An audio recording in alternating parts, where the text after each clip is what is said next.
राष्ट्रवादी राजाले इन्डियाकी बुहारी बनाउँछ, इन्डियाको जीवनदेखि छोरी ल्याएर अहिले बुहारी बनाएको छ पारसलाई। हिमानी शाह को हो? कुन दालकी छोरी हुन् कि ठकुरीकी छोरी हुन् कि कुन छेत्रीकी छोरी हुन्? यहाँ नेपालकै छोरी हुन् ती? दरबारको जीवनदेखि नियम कानुन उनले केही मानेको छ देशमा? देशको जीवनदेखि उनको राष्ट्रियता भन्ने कहीँ छ? राजा त अब मनको राजा आफ्नै छोरो बाबु राजा होला होइन। अब तपाईँको चाहिँ रियलमा राजा आउनु सम्भव छैन। रियलमा नेपालमा राजाको कुनै गुन्जाइस छैन। 240 वर्षको इतिहास राजाको जीवनदेखि त्यसै मेटिएको हो। यहाँ त उनीहरूकै भाषा भन्ने 17,000 मान्छेको बलिदान रगत बगेको छ। अनि यिनले राजा ल्याउनका लागि त 17,000 होइन 50,000 को यिनीहरूले बलिदान गर्न तयार हुनुपर्छ। यी सामन्तहरू यी दलालहरू खाएको कुरा त त्याग्न नसक्नेले यिनले जीवन त्यागेर चाहिँ राजा यहाँ बसाल्छन् कुर्सीमा। यिनको ताकत भए त दुर्गे पसैको यदि हिम्मत भए मलाई राजा मान अब भनेर कि त बोले एउटा कुरा हुन्थ्यो। अब त्यो डेट एक्सपायर भएको औषधि एक किसिमको चाहिँ खाएर अब बिरामी निको हुन्छ भनेर चाहिँ उल्लु बनाएर हिँड्ने। दरबारकै मुन्तिरपट्टि चाहिँ अहिले 2टा ठुला मस्जिद चाहिँ विराजमान छन् त। ती भर्खरै माओवादीले अहिले स्थापित गरे पनि होइनन्। पशुपतिको चाहिँ बरु उहाँ माथि छ 1200 वर्ष अगाडि स्थापना भएको भने उसले बडा बुद्धिमानी ढङ्गले जीवनदेखि यहाँ हिन्दू राष्ट्र बनाउने एकता केन्द्रीकृत सम्पूर्ण कुरालाई केन्द्रीकृत गरेर सामाजिक आर्थिक धार्मिक सांस्कृतिक सम्पूर्ण राजनीतिक सबै केन्द्रमा राखेर कहाँ जाँदाखेरि आफ्नो दुनो सोझिन्छ। दर सन्तानलाई युद्ध कलाबाट अतिक्रमण गरेर लिएर घाम जतिकै छर्लङ्ग छ त। सबभन्दा बदनाम मूर्ति चोर सुर्ती चोर मनिता सुनिता लगायतका कैयौँ किशोरीहरू जीवनदेखि बलात्कार गरेर सेती खोजमा फ्याँकेकोदेखि लिएर यसका मुद्दा साँच्चै उल्टाउनु र प्रतिशोध लिनु हो भने मूर्ति चोर हो ज्ञानेन्द्र शाह। आमामा क्रेन लाएर अनि पशुपतिको गजुरै भाँच्न हिँड्यो। अनि कारबाही किन नगरे? राजाले धर्म जोगाउने भए अघि भनिसकेँ। राजाको तारे होटलमा गाईको मासु पाक्छ हौ। कस्तो कुरो गर्नुभएको? नेपालको राजाको अलिकति अध्ययन नगरेका अलिकति सोझा सिधा मान्छेहरूलाई जीवनदेखि भड्काउने कुरा पो त हो त।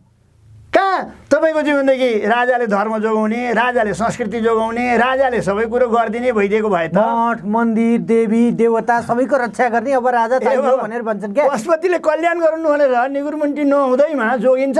नेपालको राजा दुनियाँको राजाको तुलनामा जीवनदेखि कति निकृष्ट कति बेइमानी रहेछ भन्ने कुरो त नेपालको अहिलेको आर्थिक सारा कुरा प्राकृतिक रूपमा यस्तो सुन्दर ठाउँमा हाम्रो जन्म हुँदै गर्दा संसारकै उत्कृष्ट देश रहेछ यो हाम्रो। त्यो चाहिँ हामीले बुझ्यौँ। राजाले जोगाइदिए तपाईँले खानुभयो सिद्धाउनुभयो बर्मलुट गर्नुभयो भन्ने आरोप छ क्या। यो सबै वाहियात कुरा हो। हामीले कुन ढाक्रेले कुन मजदुरले कुन किसानले असंवैधानिक कुनै गैर कानुनी काम गरेर असमान सन्धि सम्झौता गरेर देश कहाँनेरि बेचिया छ? क्रान्तिकारीहरूले कहाँनेरि बेचिया छ? कहाँनेरि भ्रष्टाचार गरिया छ? भ्रष्टाचार गर्दाखेरि आफ्नै खोला नाला हाम्रा प्राकृतिक स्रोत साधनहरू जम्मै भारतदेखि विदेशीहरूलाई सुम्पिने तपाईँहरू हो, एमसिसी जस्तो राष्ट्रघात भित्राउने तपाईँहरू हो भनेर अहिले मान्छेले प्रश्न गर्छन्। दिउँसै रात पारेर होइन यस्तो पाखण्डीपूर्ण हरकत सत्य कुरा चाहिँ यो तथ्य कुरा होले प्रमाणित गर्नुपर्छ। हिसाब सूत्रले मिलाए जस्तो यो चिया गफ बतासे गफ गरेर हुँदैन। उडन्ते कुरा गरेर काइते कुरा र बासी तर्क फिटेर केपी ओलीको जस्तो उखान टुक्का हालेर दुनियाँ हँसाएर आफू मसाउने काम गर्नु हुँदैन। हामीले पनि ठिक बेठिकै असल खराब चिन्ने हामीसँग पनि सामर्थ्य हुनुपर्छ नागरिकमा पनि। अब प्रत्येक नागरिकले प्रत्येक इस्युमा राम्रोसँग गहिरिएर अध्ययन गरेर मात्रै बोली जिब्रो फड्कार्नुपर्छ। जताभावी कागले कान लगो भन्दैमा दुष्टका प्रचारका पछि लागेर कान नछामिकन कागका पछि दौडिनु हुँदैन भन्ने नेपालीमा उखान छ। जबसम्म हामीले त्यस्तो आनी बानी चालचलनमा सुधार ल्याउँदैनौँ तबसम्म फटाहरूले झेलखेल गरेर उनको रोटी सेकिरहन्छन्, उनीहरूले फसाइरहन्छन्, दुनियाँ हँसाइरहन्छन्, नेपाली जनताको दुर्गतिमा उनीहरू खेलिरहन्छन्, मजा गरिरहन्छन्। दुर्गा प्रसाईको लिङ्क कहाँसम्म रहेछ त? कहाँसम्म उसलाई हिरो बनाउन थाले त उहाँको राजाले साउदी कालेजमा सुनकै लौरो उपहार दियो। दुबईको राजासँग मेरो एकदम चिन्जान छ भन्छ। चीनका सी जिनपिङसँग मेरो उस्तै छ, नरेन्द्र मोदीसँग उस्तै राम्रो छ भनेर तपाईँलाई त्यही भएरै हल्लाइरहेकै होला क्या दुर्गा प्रसाईले। महत्त्वपूर्ण कुरा भनेको एउटा सम्पत्ति पनि हो राज्य सत्ता हल्लाउने टिकाउने। दुर्गा प्रसाईसँग अथाह सम्पत्ति छ तपाईँको भान्जा छ। 2 वर्षको नानीलाई 6 करोडको गाडी किनिदिन सक्ने भनेपछि उसँग कति होला? उसले 5 अरब त मसँग ऋण भनेको छ। 5 अरब ऋण खाने मान्छेसँग 15 अरबको त उनीहरूले घोषणा गरेका छन् मसँग जेथो छ। 15 अरबको जेथो कहाँबाट आयो? त्यसको स्रोत खोल्नु पर्दैन? ती राजावादीहरूको चाहिँ यत्र चाहिँ मसल गरेका अब टाटु साटु हानेका अब भुस्तिग्रेहरू ती कुनै करसाप जरसापकै छोराहरू होलान् हिजो दरबार निकट भएरै खाएका मजाले चाहिँ भन्दै तिनकै सन्तान जस्तो लाग्यो मलाई उनको कुरो सुन्दा। अनि चिया त मैले खाएको छु भने एकछिन कुरा सुने उनीहरूका। त्यहाँनिर चाहिँ के कुरो हुँदै थियो भने यो मोबाइलको प्याकरो चाहिँ भनेदेखि 15 वर्ष अगाडि आयो क्या नेपालमा। यो 15 वर्ष अगाडि चाहिँ नआएको भए यहाँ यो नछिरेको भए यति छिटो गणतन्त्र आउने थिएन, हाम्रो राजतन्त्र जाने थिएन भन्यो क्या। अनि ठ्याक्क मैले सम्झेँ ज्ञानेन्द्रले जब शासन लिए सङ्कटकाल लगाए 6 महिना मोबाइलको स्विच अफ भयो। देशमा अब एकदम प्रजातन्त्रको लागि सेन्सरसिप लाग्यो। सेन्सरसिप लाग्यो। 3 जना मान्छे जम्मा भएर गफ गर्न नदिने भनेपछि तिनीलाई त सबभन्दा मिसिन गर्नुभन्दा पनि विचारभन्दा पनि ठुलो भएछ मोबाइल अपराध चाहिँ यिनले ठाने नेपालमा सूचना प्रविधिको विकास हुनु भनेको। राजावादीले घेर्न थालिसके तपाईँहरूलाई।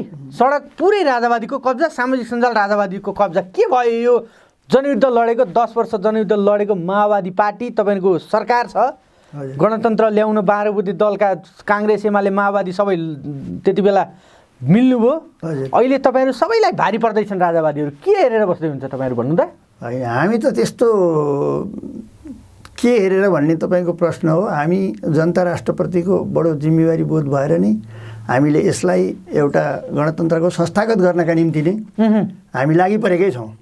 पहिलो कुरा त स्वतन्त्रता अधिकार कानुनी रूपमै लिपिबद्ध गर्ने कुरा थियो, त्यो कुरा हामीले गऱ्यौँ।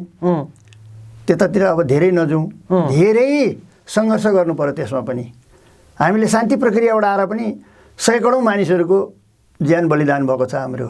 र पटक पटक संविधान सभा चाहिँ तपाईँको गर्ने भन्दै मिति सार्दै र विशेष गरिकन अब अहिले तपाईँले भनेको काङ्ग्रेस एमाले गणतन्त्रवादी भनिन्छ, तर उनीहरू आइसके नि होइन। उनीहरू कुनै न कुनै अन्तरकुन्तरबाट अब अहिले नै पनि देखिराख्नु भएको छ काङ्ग्रेसको समर्थनमा सरकार चलिरहेको छ प्रचण्डको।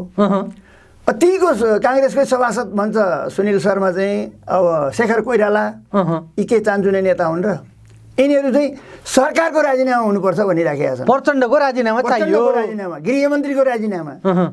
यसको कारण के हो त भन्दाखेरि उनीहरूले चाहिँ केन्द्रीय तहमा पावर सेयर गरेर खाने, नेपाललाई ऋण बोकाइरहने, यथास्थितिमा चलाइरहने यो उनीहरूको मकसद भएको हुनाले हामी चाहिँ यो एउटा अवैधानिक तानाशाहको ठाउँमा हामीले चाहिँ भनेदेखि एउटा सङ्घीय लोकतान्त्रिक गणतन्त्रलाई संसारभरिको अहिले चलिरहेको एउटा उत्कृष्ट किसिमको चाहिँ भनेदेखि व्यवस्था बनाउन हामीले खोजेकै हो। तर उनीहरू रोकिरहने। तपाईँलाई काङ्ग्रेस एमाले पनि भाँचो हाल्दैछन् आम्मै। अनि सँगै हिँडेर छुरा हान्ने त तिनै त हुन्छ। यहाँ काङ्ग्रेस एमाले चाहिँ भनेदेखि मजबुत हुने हो, साँच्चै लोकतन्त्रप्रति चाहिँ उनीहरू प्रतिबद्ध हुने हो, प्रजातन्त्रप्रति चाहिँ जनताको अधिकार, जनताको सर्वोच्चतालाई चाहिँ उनीहरूले स्वीकारेको भए, भित्र दिलैदेखि स्वीकारेको भए त यहाँ के को सङ्कट आउनु, कसले च्याउन सक्छ? यहाँ यी 3टा राजनीतिक शक्तिहरू काङ्ग्रेस एमाले माओवादी चाहिँ भनेदेखि मिल्ने बित्तिकै त देश त अर्कै हुन्थ्यो नि त। तर सम्पूर्ण अवरोध हाल्ने भनेकै संसदवादी पार्टीहरू, त्यसमा काङ्ग्रेस एमाले नै हो। र अझ एमाले त 2/3 सरकार, प्रचण्डले त मिलेर 2/3 चाहिँ वामपन्थीहरूको सरकार अगाडि बढाउन नखोजे हो र। 3.5 वर्षमा एमाले त अहिले सडकमा दुर्गा प्रसाईसँग राजावादीसँग भिड्दैछ। एमाले तपाईँहरू कहाँ लुक्नुभयो माओवादी केन्द्र? हामीलाई लुकेका छैनौँ, हामी पनि सरकारमा पनि छौँ, सदनमा पनि छौँ र सडकमा पनि छौँ। खै त सडकमा तपाईँहरू देखिनु एमाले दुर्गा प्रसाईसँग 7 गते कत्रो आन्दोलन गरे एमाले, लड्यो कोही न कोहीसँग। हामी लड्नुपर्छ गणतन्त्रको पक्षपाती। तपाईँहरू यो बैलगाडे हो केपी ओली भनेर भन्नुहुन्थ्यो, आखिर गणतन्त्र धरापमा पर्यो भनेर तपाईँहरूले भन्दै गर्दा 1 नम्बरमा सडक त एमालेमा आयो त। एमाले आयो, पक्का गणतन्त्रवादी एमाले हो भनेर भन्छ, दावा गर्छ आज एमाले। अब यो चाहिँ मुखले राम राम बगलीमा छुरा 2/3 मत पाएकोलाई चाहिँ 2-2 चोटि संसद विघटन गरेर चाहिँ सिनको नभाँचेर चाहिँ हुँदेखि बस्ने ओली चाहिँ अब सबभन्दा गणतन्त्रवादी यिनै अब बैलगाडी भनेर त तपाईँले भन्नुभयो। भनेपछि गणतन्त्रप्रति उनीहरूको कुनै आस्था मोह छैन। दुर्गा प्रसाईसँग भिड्न आएको देख्नु भएन? गणतन्त्रको लागि अब यो गणतन्त्रका नाममा वैधानिक तानाशाहहरूको चाहिँ भनेदेखि लुटेर माफियाहरूको चाहिँ भनेदेखि केन्द्रीय तहमा पावर सेयर गरेर देशी विदेशी षड्यन्त्रकारीसँग मिलेर फेरि नेपाली जनतालाई ऋण बोकाउने खाने देख्नु भएन? यत्रो ललिता निवासदेखि लिएर चाहिँ सुनकाण्डदेखि लिएर यत्र चाहिँ अमेरिका तस्करी गर्नेदेखि लिएर त्यो चाहिँ लाउडा चाइना साउथ विभिन्न चाहिँ प्रकरण छ मुद्दा जनतामा चाहिँ व्यापक आएकै छ। अब ती सबै खाता खोल्छ भनेर तर्साउने कुरा अब प्रचण्डलाई गृहमन्त्री नारायण काजीलाई चाहिँ अब अहिले राजीनामा माग्नुपर्ने यिनीहरूको के यो बेला हो? यी साँच्चै गणतन्त्रवादी हुन् भने गणतन्त्रमा कसरी सङ्कट आयो भन्दा यिनीहरू यथास्थिति र प्रतिगमनतिर चाहिँ लाने, प्रचण्ड त्यो कुरा स्वीकार नगर्ने, बिचको लडाइँ तानातानमा उनले राजावादीले फाइदा उठाइरहेको लगाएर राजावादीको त कर्म धर्मै उनीहरूको चाहिँ त्यही हो, जातै जमदार नामै सुविधार। उनीहरूले त त्यो काम गर्छन् नि त। पशुपतिका जोगीदेखि लिएर चाहिँ भनेदेखि विश्वभरिका लुटेराहरू कुन कोणबाट कुन न्यु र कुन बाहनामा चाहिँ भनेदेखि यो व्यवस्था सिध्याइदिउँ भनेर लागेका छन्। ठुलो धनराशि यहाँ चाहिँ खर्च भइराखेको छ। अब सोझा सिधा नेपाली जनतालाई कुन बेलामा के भन्दाखेरि चाहिँ भनेदेखि उनीहरूलाई ध्यान आकर्षण गर्न सकिन्छ भनेर दुर्गा प्रसाईको देख्नु भएन कलाविन नाटक कहाँसम्म चाहिँ भनेदेखि गरे, मार्सी चामलको भात खुवाएर चाहिँ भनेदेखि एकै ठाउँ राखेर चाहिँ एउटै भान्सामा प्रचण्ड र चाहिँ भनेदेखि केपी ओलीलाई उपलब्धि के हो त? दुर्गा प्रसाईले सडकमा गरेको यो कलाविहीन नाटक हो। नाटक यो सबै चाहिँ भनेदेखि अब के को लागि गर्दैछन् त दुर्गा प्रसाईले? कसको शक्तिमा गर्दैछन्? होइन, तपाईँलाई त हल्लाइदियो त गणतन्त्रको जग दुर्गा प्रसाईले हल्लाइदियो भन्छन् मान्छेहरू। होइन, हल्लाउने कुरा त एउटा ठाउँमा अब छ, एक खाले जनताहरू विभिन्न कोणबाट चाहिँ देख्नु भएन बल्खुमा त्यत्रो भिड, निराशा, कतिपय अवस्थामा चाहिँ भनेदेखि भ्रम। अब यसका कारणहरू धेरै छन्, तर अरू कारणहरूमा जानुभन्दा पनि राजाभाइहरूले काम गरेर एकदमै यहाँ चाहिँ भनेदेखि सबैको चाहिँ भनेदेखि धुरीमा चाहिँ सुनको छानै लगाइदिएका थिए अनि आज चाहिँ सबै भत्कियो भन्ने तरिकाबाट होइन।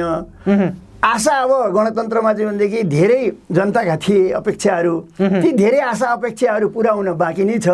हाम्रो पनि अब धेरै कमी कमजोरीहरू हुँदै गयो। यसको मुख्य जन्मदाता भनेकै माओवादी होइन। त्यसमा जो अहिले चाहिँ प्रधानमन्त्री हुनुहुन्छ तेस्रो पटक उहाँ नै हो यसको चाहिँ भनेदेखि अब नेपालमा चाहिँ भनेदेखि एक किसिमको गणतन्त्रको चाहिँ पिता। अब उहाँले नै यो कुरालाई चाहिँ व्यवस्थित गर्नुपर्ने जिम्मेवारी भएको, तर आफैसँग भएका वरिष्ठ भनिने नेताहरू नै आधी पार्टी नै विभाजन भइसकेपछि र कमजोर हुँदै गइसकेपछि र एक अर्कामा आरोप प्रत्यारोपहरू नचाहिने किसिमका चाहिँ हुन्थे शङ्का उपशङ्काहरू आज हाम्रो पार्टीभित्रै पार्टी जीवनमै चाहिँ एकदमै यो किसिमको हरकतहरू चाहिँ भइराखेको छ। र कैयौँ खान पाउने र नपाउनेको बिचमा संसदीय फाँटमा जानेहरू अलि चिल्ला चाहिँ भनेदेखि अनुहार बनाउने, गाडी चढ्ने, अब जनताको चाहिँ भनेदेखि हिजोको चाहिँ जुन एउटा जनतासँगको चाहिँ भनेदेखि सम्बन्धलाई अलिकति चाहिँ तोड्ने अनि त्यो गाउँ ठाउँमा भएका हिजोका कार्यकर्ताहरू अहिले पनि सङ्गठन गरिराखेकाहरूलाई चाहिँ भड्काउने। अब है प्रचण्ड त गाडी चढ पजेर उसका परिवारका लागि तिम्रो लागि के भयो? प्रचण्डको करोडको घडी लगाउँछ, पलङमा सुत्छ, यस्ता आदि इत्यादि गरेका कुराहरू गर्दै लगिसकेपछि अहिले त्यो एक खालको चाहिँ भनेदेखि अब सामान्य तपाईँको 2 लाख वा 4 लाख अब हिजोका योद्धाहरूलाई चाहिँ भनेदेखि दिने कुरा, राहत दिने कुरा एकातिर पास गरिन्छ, अर्कोतिर अदालतले लगेर यो त हुँदैन, दिन पाइँदैन भनेर भन्छ। अनि खाइदिस खोइ हेरो प्रचण्डले भनेर फेरि अर्को हल्ला फिजाइन्छ। यसो गरेर राज्यका अङ्गहरू सबै ठाउँमा चाहिँ भनेदेखि हाम्रो राज्य सत्ता हाम्रो चाहिँ भनेदेखि सबै ठाउँमा नआइसकेको हुनाले केही राज्यका अङ्गहरूमा चाहिँ हामी प्रधानमन्त्री चाहिँ अब 3 चोटि भयो, राज्यको प्रमुख अङ्गै हो यो। तर न्यायपालिका कार्यपालिका व्यवस्थापिकामा महत्त्वपूर्ण रोल खेल्ने भनेको चाहिँ अब यी 3टा अङ्गमा एउटा अङ्ग हामीले प्राप्त गर्छौँ, 2टा अङ्ग अरूले नै परिचालन गर्छन्। अब यहाँ चाहिँ काङ्ग्रेस एमालेकै वर्चस्व छ, त्यसमा पनि एमालेको चाहिँ अहिले सबभन्दा बढी रहेछ भन्ने त सुनिल शर्मालाई एक फोनमा चाहिँ न्यायाधीशलाई फोन गर्ने बित्तिकै त्यो नक्कली सर्टिफिकेटमा भोलिपल्ट रिहा गरिदिन्छ न्यायाधीशले। हेर्नुहोस् भनेपछि ऊ बालकोट ढोग्न पुगेका छन् तुरुन्तै। शेरबहादुर उकुर भित्र रहन्छ यहाँ त सबै अहिले त केपी ओलीमय भएछ देश त। अब एक किसिमको भित्र राज्यका संयन्त्रहरू शक्ति हेर्नु त केपी ओलीको तपाईँले बालुवाटारबाट निकालेर पठाइयो यो प्रतिगमनकारीलाई, बालकोट पुर्याइयो, बारदलीमा पुर्याइयो भनेर भनेको आज पनि तपाईँहरू भन्दै हुन्छ केपी ओली। हेर्नुहोस् त नेता त यस्तो हुनु पर्यो। हामीले वैधानिक रूपमै पुर्याएकै हो, हामीले पार्टीले साधारण सदस्यबाट पनि खारेज गरेर तपाईँको केपी ओलीलाई चाहिँ भनेदेखि सडकमा पुर्याएकै हो, पार्टीबाट निष्कासन गरेकै हो।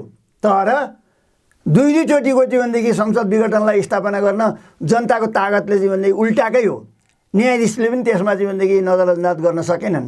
भनेपछि ठ्याक्कसँग 2टा सर्वोच्चका न्यायाधीशले पार्टी नै अलग अलग भनिदिएपछि पो यिनको फेरि भेन्टिलेटरबाट निकालेको रोगी जस्तो चाहिँ भनेदेखि यिनी बाँचेर फेरि जुरुक्क भएर चाहिँ भनेदेखि उल्टो माधव कुमारहरूलाई चाहिँ भनेदेखि कारबाही गरेर स्थिति अर्कै बन्न पुग्यो। त यो नेपाली जनताले बुझ्न जरुरी छ। उनी त साधारण सदस्यबाट खारेज भएर उनको त नाम निशान हुँदैन थियो यहाँ। यिनी साँच्चै भन्ने हो भने त राष्ट्रघाती, देशघाती, जनघाती, विश्वासघाती कम्युनिस्ट पार्टीको चाहिँ भनेदेखि लाल गद्दारको रूपमा चाहिँ भनेदेखि यिनले 2/3 पाएको इतिहासमै त्यस्तो खालको थियो सरकार। आजसम्म त्यस्तो सरकार चाहिँ भनेदेखि विघटन गर्ने यी जतिको वैधानिक तानाशाह लाल गद्दार त अब यो धरतीमा सायद जन्मिँदैन होला। तपाईहरु पनि साह्रै बेइमानी हो नि। अति बेइमानी, अति बैगुनी। तपाईहरु पनि बैगुनी। हामीले त उनलाई त कति गुण लगायौँ भन्ने कुरो त जगजाहेर छ। एउटै पार्टीको अर्को एउटा अध्यक्षलाई तपाईहरु साधारण सदस्य नरानी गरेर कारबाही गर्ने तपाईहरु कम बैगुनी हो। केन्द्रीय कमिटी, पोलिट ब्युरो, स्थायी कमिटी कसैको कुरो नसुन्ने बहुदलीय गणतन्त्रमा पार्टी सिस्टम मुलुकमा एउटा पार्टीको नीति कार्यक्रम योजना होला नि त। त्यहाँभित्र चाहिँ भनेदेखि नम्सहरू चाहिँ सम्पूर्ण कुरो पार्टीले टिकट दिएर पार्टीको योजनामा बनेको प्रधानमन्त्री होइन।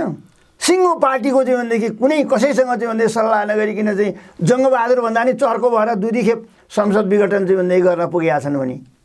भनेपछि यसरी सत्ता र शक्तिको दुरुपयोग गरेर चाहिँ भनेदेखि देशी विदेशी षड्यन्त्रकारीको चाहिँ भनेदेखि आज्ञाकारी सक्कली धर्मपुत्रको रूपमा उनी त्यहाँनिर विराजमान भए र दुनियाँ हँसाए। दुनियाँले आशा गरेको कुरा ठ्याक्कै निराशामा बदलिए, आफू मासिए। अनि रवि दुर्गा प्रसादहरू मौलाए हो र यसको कारण त्यही हो लएर। अनि मुख्य कुरो त आफै चाहिँ उत्पादन गरेको होइन तपाईँको चाहिँ भनेदेखि। अनि रविलाई तपाईँको चाहिँ ज्ञानबहादुरलाई जन्माउने, भोट हालिदिने, त्यहाँ संसदमा चाहिँ भनेदेखि त्यस्ता कुतर्क गर्ने बेइमानीपूर्ण, जसले जन्माएकै छैन, गणतन्त्रको बारेमा एउटा कुनै एक थोपो रगत बगाएको छैन, एक दिन जेल बसेका छैन, त्यस्ता मान्छेहरूले चाहिँ भनेदेखि अहिले अब खुब राजनीतिक पण्डित त्यहीँ छाँटिरहेका छन् उनीहरूले। अब देशमा चाहिँ भनेदेखि चामल बेच्थ्यौँ हामी, त एकजना मान्छे बेरोजगार थिएनन्, हामी त दुधकै पाइप चाहिँ सबैका घर घर पुर्याउँथ्यौँ भने जस्तो तरिकाले जनतालाई भ्रम पार्छन्। अब जनता हो कि क्या भन्छन्। 18 वर्ष भयो अब गणतन्त्र, धेरै कुरा भएका छन्। हामीलाई थाहा छ नि त राजाका शासनकालमा के थियो भन्ने कुरो त। मैले त 4वटा राजा फटाएँ। मर्या राजा दिपेन्द्रले पनि मलाई 1 हप्ता जति शासन गरे भनेपछि अरू जिउँदा महेन्द्रले, वीरेन्द्रले, ज्ञानेन्द्र यति पाखण्डी र यति निरङ्कुश तानाशाह शाहवंशी राजतन्त्रमा कोही पनि थिएन। ज्ञानेन्द्र शाह जति निरङ्कुश कोही पनि थिएन। ल हेर आज यत्रो राष्ट्रियताको सवालमा अलिकति वीरेन्द्र तिमनदेखि नर्मल भएर कम्तीमा पनि हामीले आन्तरिक रूपमै अलिकति राष्ट्रियतालाई मजबुत बनाउनुपर्छ, सरसल्लाइ गर्नुपर्छ, यो द्वन्द्वलाई चाहिँ एउटा व्यवस्थित गर्ने हाम्रै जिम्मेवारी हो भनेर उसले भन्दा न त्यहाँ चाहिँ 2 थरीको चाहिँ भन्दै ज्ञानेन्द्र गुट र वीरेन्द्र गुटको चाहिँ भन्दै परेर विदेशीले खेलेर तँ चाहिँ हाम्रो सक्कली धर्मपुत्र हो, सेनै लाएर सक्नुपर्छ अब माओवादीलाई भन्दा त्यसरी चाहिँ हुँदैन। यी पनि देशकै नागरिक हुन्, त्यसो गरियो भने भोलि राज संस्थै रहँदैन भन्ने तरिकाले उसले बुझेकै हुनाले उसलाई कत्लेआम गरेर चाहिँ भनेदेखि अर्को बुख्याचालाई चाहिँ भनेदेखि बनाइएको र ऊ जङ्गली अर्ना जस्तो भएर चाहिँ भनेदेखि अनि एउटा के भन्ने अब प्रवृत्ति, अब राक्षसी प्रवृत्तिबाट चाहिँ उसलाई जन्माइएको हुनाले, खुन खराबबाट जन्माइएको हुनाले अब नेपालमा राजावादी भन्ने एउटा गतिलो मान्छे नभेटेर 37 सालमै 36 सालमै नागरिकता च्यातेर चाहिँ भनेदेखि विदेशी यहाँ घोर दमन गरेर चाहिँ नेपाली जनताको छातीमा बुर्कुसी खेलेर रगत पसिना होली खेलेर बस्न पाइएन भनेर भागे टिगिरीलाई ल्याएर तुलसीगिरी डाक्टर तुलसीगिरी भनाउँदो अहिले पनि उही विदेश पलायन भयो। यहाँ 2-4 वर्ष चाहिँ भन्दै फेरि रजगज गएर उसले बोलाएपछि थपक्क आयो विदेशीको इसारामा चाहिँ भनेदेखि। अब त्यस्तोसम्म हरकत गरिएको छ ज्ञानेन्द्र शाहले। र सबभन्दा बढी हाम्रा देशका असल प्यारा छोराछोरीहरू, दाजुभाइ दिदीबहिनीहरूलाई कत्लेआम गर्ने चाहिँ भनेदेखि सङ्कटकाल लगाएर चाहिँ भनेदेखि रगतको चाहिँ भनेदेखि होली खेल्ने भनेकै ज्ञानेन्द्र शाह। तपाईँले चरम निरङ्कुश पनि हो भनेर भन्नु, अरू राजा भन्दा के मानेमा ज्ञानेन्द्र शाह निरङ्कुश थिए भन्नु त? होइन, यही नै छ नि त। वीरेन्द्रले सङ्कटकाल लगाएर सेना लगाएर नेपाली जनता यो द्वन्द्व समाधान हुँदैन भन्ने निष्कर्षमा पुगेर सेना परिचालन गर्न नमानेको होइन। होलेरी काण्डहरूमा गिरिजाले राजीनामा दिएको होइन, शेरबहादुरलाई अनि प्रधानमन्त्री बनाएको होइन गिरिजाले राजीनामा दिएर भने। उसले समाधान गर्ने कुरा भनेको छलफल बहस बडै एउटा निष्कर्षमा निकाल्न सकिन्छ भनेर वीरेन्द्रले चाहिँ भन्दै भन्नु नै उसको काल पनि भयो एक किसिमको। कसरी चाहिँ द्वन्द्वबाट चाहिँ भनेदेखि माओवादीलाई चाहिँ भनेदेखि एउटा छलफल र निष्कर्षबाट हुन्छ, झन्डै एक किसिमको तपाईँहरूको त कारगतेका थियो त्यो राजासँग होइन त्यस्तो सम्भावना बढेर गएको थियो ऊ पनि एउटा राष्ट्रवादी अब यो निरङ्कुश तानाशाही शासन चल्दैन मेरो भन्ने कुरो उसले पनि बुझ्दै गयो र उसलाई अझै कारगतेकतामा हुनुहुन्थ्यो उसलाई होइन त्यस्तो त हाम्रो भइसकेको त थिएन तर पनि त्यो कथाले त्यतापट्टि चाहिँ मोड लिइसकेको थियो माग गर्दै थियो र उसले देखिसकेको थियो नि त मदन कुमार भण्डारीले महाकाली सन्धिको बारेमा व्यापक विरोध गर्दा उनको ज्यान गएको थियो मदन पनि कार्यगत एउटा चाहिँ आन्तरिक राष्ट्रियता मजबुत बनाउने कुरामै हुनुहुन्थ्यो त्यसै अर्थमा नि राजा पनि रहँदा त्यस्तो आपत्ति छैन तर राजा कस्तो खालको रहने भनेर व्याख्या गर्नुभएको छ उहाँले पूर्ण संवैधानिक हुन्छ र बाह्य हस्तक्षेपको विरुद्धमा राजा पनि तयार हुन्छन् राष्ट्र जनताको हितमा भने कोही आपत्ति छैन लिनु दिनु केही छैन बोकाको खजाना खाने ठाउँमा हात्तीको खजाना खाइराखेका छन् खैर केही छैन हामी दिन्छौँ भनेका छ उनले तर राजाले जनताका अधिकारमाथि आँखा चम्काउनु हुँदैन हात लम्काउनु हुँदैन गिद्धे नजर लाउनु हुँदैन र विदेशीको उक्साहटमा कुद्नु हुँदैन नेपाल र नेपालीको हितमा काम गर्नुपर्छ राजाले त्यसो हो भने राजासँग हाम्रो लिनु दिनु ऐँचो पैँचो हरिसाबको कुरो होइन यो भनेको विचारको लडाइँ हो विचार नेपाल र नेपालीको हितमा हुनु पर्यो अब भनेर भनेको थियो यति मजाले सठिक विश्लेषण गरेर चाहिँ उनले भनेको थियो त्यतिखेर चाहिँ मदन भण्डारीलाई यो त खुब राजावादी भयो त दरबारको जागिर खायो कोनी के भन्दै चाहिँ भनेदेखि भनेको थियो तर उहाँ एकदम क्लियर हुनुहुन्थ्यो एउटा चाहिँ उनदेखि भाषण कलामा पनि अत्यन्तै दखल राख्ने र आफ्ना सुस्पष्ट विचारहरू राख्ने जनताको माझमा त्यो भएको हुनाले नि उनीहरूले त्यो सहन सकेनन् कुनै युद्ध लड्नु परेन त्यसो भए ज्ञानेन्द्र शाह चरम निरङ्कुश तानाशाहको रूपमा चाहिँ भनेदेखि अवैधानिक अब उनलाई फेरि सत्ताको अहिले भोग जागेको छ सम्भव छ यो त उनीहरूको के भन्ने अब त्यो बुढो बाघ भए पनि अब घाँस त खाँदैन त्यसले मासु नै खान खोज्छ अब मौका मेरो आउँछ कि त तै भनेर उसले यसो विचार त गर्नु उसको स्वाभाविकै हो तर त्यो चाहिँ उडायो सपना सबै हुरीले अब ऊ जब अब यो तामझाम गर्न थालेर फेरि पनि निरङ्कुश अब भन्न त कतिपयले फेरि यिनका भनौँ न पाखे वकिलहरू यिनका चाहिँ भनेदेखि बिचौलियाहरू यिनका दलालहरूले चाहिँ माफियाहरूले चाहिँ के भन्छन् भने होइन यिनी त भनेदेखि अब कहाँ संवैधानिक एकदम राम्रो एकताको प्रतीक अब यो चाहिँ माटोको रक्षाका लागि यो चाहिँ देशका लागि यो भुइँ मान्छेका लागि भनेर चाहिँ दुर्गे पसाइले कथा त मजासँगले फेरि हाम्रै चाहिँ भनेदेखि ल्याउँछन् नि त भाषा त भुइँ मान्छे अरे सर्वहाराको नेता हुनसक्छ राजा काहीँ दुनियाँमा बाघ र बाख्रो एकै ठाउँ राखेर गर्भदान हुन्छ अनि यहाँ बच्चा पैदा हुन्छ भने जस्तै कुरो भइगयो नि त्यो त राजा कहीँ सर्वहारा श्रमजीवी मेहनतकश जनताको मजदुरहरूको किसानहरूको हित गर्ने राजा भइदिएको भए अनि कोही राजनीतिक विश्लेषक पण्डाहरू त्यही दुर्गे पर्साई नेपालका मान्छेहरू राजाहरू भएका देशमा गएर चाहिँ भनेदेखि मजदुरी गरेर हिँडिरहेका छन् रुपियाँ कमाएर ल्याइरहेका छन् भनेर साउदीको राजाको कतारको कता बेलायतको कता जापानको उदाहरण दिन्छन् यिनीहरूले के त्यस्तो खालको चाहिँ भनेदेखि राजा के हो राजा कुन खालको राजा हुन खोज्दैछु भनेर उसले स्टेटमेन्ट कुन दिन निकालेको छ राजा ज्ञानेन्द्रले म यस्तो किसिमको राजा अब हुन्छु भनेर उसले भन्नुपर्ने हो कि यिनका खेतालाले भन्नुपर्ने हो यिनका दलालले भन्नुपर्ने हो भ्रष्ट बेइमान अपराधी भनेर चिनिएका कोही गेरु वस्त्र लाउँदैमा त्यो चाहिँ धार्मिक हुन्छ कसैले चाहिँ भनेदेखि चन्दन टिको लाएर रुद्राक्षको गेडो यहाँ घाँटीमा झुन्ड्यायो भन्दैमा त्यो चाहिँ धार्मिक हुन्छ के हुन् त तिनीहरू ती जम्मै पाखण्डहरू हुन् धर्मका नाममा व्यापार गरेर धर्मलाई चाहिँ भनेदेखि खाने हुन् भान्सा उज्यालो पार्ने पेट पाल्ने फटा जोगीहरू हुन् देश नभए खुकुरी नचाएर हिँड्छ गोली लाग्यो मलाई फल्ना पार्टीले हान्यो भनेर चाहिँ आफै गोली हानेर चाहिँ नाटक गर्छ अनि प्रमाणित हुन्छ तर पनि राज्य लगेर त्यसलाई जेलमा चाहिँ भनेदेखि सुधारगृहमा लगेर चाहिँ भनेदेखि कोचेर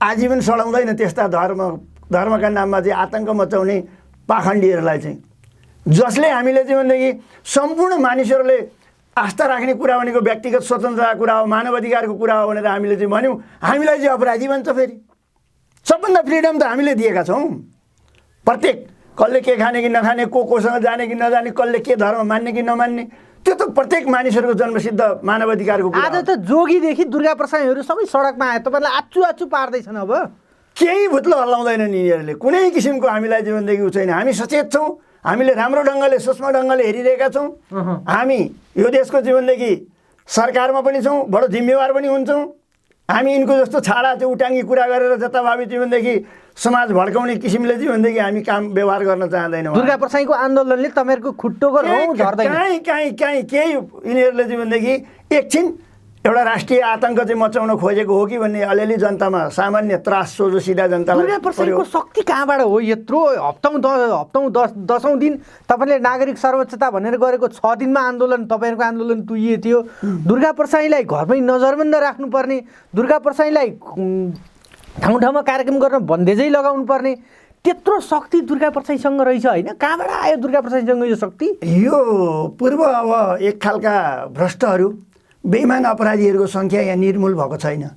जनताले त त्यही महाराज दुर्गा प्रसाई पो रहेछ हाम्रो महाराज भनेर त यो राजनीतिक खेलबाट हामी राजनीतिक खेलबाट आउट गऱ्यौँ। तर महाराजका आसेपासेहरू के चिलिमे लाउके ढोके बैठके चमरे भन्छन् नि, ती खाइपाइ आएका हुकुम प्रमागीका आधारमा जमिनदार भएर खाएका, सम्पूर्ण चाहिँ भनेदेखि राजा भएर खाएका। अब तपाईँको यहाँ अहिले एक खालको मानिसहरूले प्रश्न गर्छन्, यो संहिता यो चाहिँ एकदमै धान्नै नसक्ने भयो, यी 601 कति राजा भए अनि 1200 भए भन्छन्। यहाँ हामीले एउटा महाराजका आडमा तह कतिवटा थिए यहाँ मान्छे। हिजो चाहिँ यो संहिता भन्ने अहिले 7 प्रदेशमा हामीले चाहिँ विवाद गरेका छौँ। अझ हामीले त 14मा भनेका थियौँ, माओवादीले त 14वटा राज्य अझ 14वटा भनेका थियौँ। के हिजो थिएन यो देशमा 5 विकास क्षेत्र भनेर राखिएको थियो, 14 अञ्चल थियो, 75 जिल्ला थियो, अनि केन्द्र राष्ट्रिय पञ्चायत थियो, अनि अञ्चल थियो, जिल्ला पञ्चायत थियो, क्षेत्रीय थियो, अनि गाउँ विकास थियो, 5-7वटा थिए। के त्यतिखेर देश टुक्रियो? अनि अहिले हामीले त के भनेका छौँ, स्थानीय तहलाई चाहिँ सिंहदरबारको रूपमा अधिकार सम्पन्न बनाऊ, जाति जनजाति दलित उत्पीडित अनिवार्य आदिवासी सबै महिला मानिसहरूलाई अनिवार्य 2 जना महिला त्यहाँ चुनावमा लडाउनै पर्ने। आज 20,000 महिला चाहिँ त्यहाँ आइराखेका छन् दलित उत्पीडित। ती हिजो हेपिएका दलित उत्पीडितलाई आज यिनले नमस्कार गर्नुपर्ने भयो जनप्रतिनिधि भएपछि। हेर्नुहोस्, यिनलाई सानो ढाहा छ। हिजो चाहिँ भनेदेखि कान्ला मन्दिर जानुपर्थ्यो जदौ भन्दै, हेर्नुहोस् बाटो खाली गर्नु पर्थ्यो यिनलाई, यी महाराजहरूलाई। आज यिनको त त्यो सबै कुरो भत्कियो। यत्रो अधिकार दिएर चाहिँ भनेदेखि माओवादीले त हामीलाई त अलिअलि बिस्तारो गर्दै गर्दै जति छेक्ता पनि सकिएन है। अब त खरब रुपियाँ खानेलाई च्याप समातेर आफैलाई समर्थन गरेको ठुलो पार्टीको उपप्रधान गृहमन्त्री भएको मान्छेलाई भ्रष्टाचारमा लगेर अहिले जेलमा कोचिया छ। होइन के चाहियो नेपाली जनतालाई अझै पनि? अब असन्तुष्टि पनि एउटा सीमा हुन्छ। दुर्गा प्रसाई हाम्रो मुक्तिदाता रहेछ यो, अब दुर्गा प्रसाई हो हाम्रो मुक्तिदाताको यो भनेर सारा विदेशका मान्छेहरू सामाजिक सञ्जालमा दुर्गा प्रसाईको पक्षमा कराएकै छन्, सडकमा कराएकै छन्। राजावादीहरू दिनका दिन अब दुर्गा प्रसाई एउटा निस्क्यो, यसैलाई साथ दिनुपर्छ भनेर बरु ज्ञानेन्द्र शाह पारस शाह राजा भएन भने हृदयेन्द्रलाई शाह राजा बनाउनु पर्यो भनेर सौरभ लगायतका विश्लेषकहरूको भाषण तपाईँले सुन्नुभएकै होला। अब के यहाँ हृदयेन्द्रलाई राजा बनाउनुबाट रोक्न सक्नुहुन्छ तपाईँहरू? होइन, राजा त अब मनको राजा आफ्नै छोरो बाबु राजा होला होइन। अब तपाईँको चाहिँ रियलमा राजा आउनु सम्भव छैन। रियलमा नेपालमा राजाको कुनै गुन्जाइस छैन। 240 वर्षको इतिहास राजाको जीवनले त्यसै मेटिएको हो। यहाँ त उनीहरूकै भाषामा भन्ने 17,000 मान्छेको बलिदान रगत बगेको छ। अनि यिनले राजा ल्याउनका लागि त 17,000 होइन 50,000 को यिनीहरूले बलिदान गर्न तयार हुनुपर्छ। यी सामन्तहरू यी दलालहरू खाएको कुरा त त्याग्न नसक्नेले यिनले जीवन त्यागेर चाहिँ राजा यहाँ बसाल्छन् कुर्सीमा। यिनको ताकत भए त दुर्गे प्रसाईको यदि हिम्मत भए मलाई राजा मान अब भनेर कि त बोले एउटा कुरा हुन्थ्यो। अब त्यो डेट एक्सपायर भएको औषधि एक किसिमको चाहिँ खाएर अब बिरामी निको हुन्छ भनेर चाहिँ उल्लु बनाएर हिँड्ने, अनि हात पड्काएर हिँड्ने सोझा सिधा जनता चाहिँ भन्दै त्यो रुखमा भोट हालेको भए पनि सूर्यमा भोट हालेको भए पनि हिजो हँसियातौडामा माओवादीमा भोट हालेको भए पनि ती इमान्दार जनतालाई यिनले भड्काइराखेका छन्। के भन्दा त सहकारीले तपाईँको चाहिँ भनेदेखि ब्याङ्कहरूले अप्ठ्यारोमा पारे लघुवित्तले तपाईँहरूको जीवन मुक्त हुन्छ। 20औं लाख यस्ता उटाङ्गी कुरा सुनेर उनीहरू चाहिँ भनेदेखि आशाले अब मान्छे त एक किसिमको नामै सुविधार यतै हो कि क्या हो, यो पनि निकै रुपियाँवाल रहेछ। राजावादीहरूको तर्क के छ भने यो देश राजाले आर्ज्या हो, यो देश राजाले बनाएको हो, उनीहरू जनताले बनाएको हो भन्दैन। यो राजाले शाहवंशको राजाले यो नेपाल भन्ने देश बनाइदिएको हो।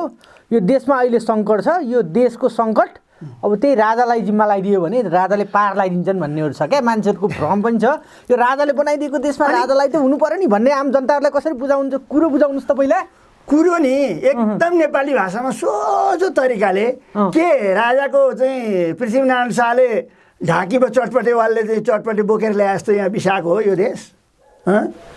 नेपाल भन्ने देश, नेपाली जनता पृथ्वीनारायण शाह यहाँ आउनुभन्दा अगाडिदेखि थियो यो देश, यो भूमि। कहीँ कसैले यो ल्याएर बनेको होइन, यो बनी बनाऊ यो होइन। मात्रै कुरो के हो त भन्दाखेरि उनी पनि अब दक्षिण यता भारतबाटै चाहिँ भनेदेखि अब भगौडे भएर चाहिँ आएर चाहिँ एक खालको चाहिँ भनेदेखि यहाँ गोर्खामा राज्य गर्न, यहाँका सोझा सिधा जनतालाई चाहिँ भनेदेखि गर्न सफल भए, आए। अब एक किसिमका खेलाडी नै हुन्।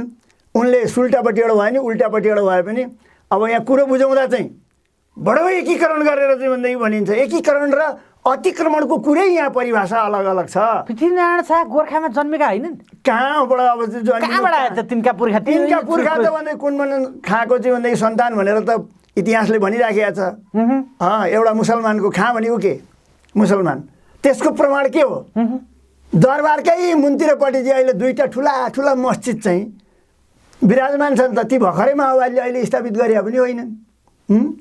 पशुपतिको चाहिँ बरु उहाँ माथि छ, 1200 वर्ष अगाडि स्थापना भएको।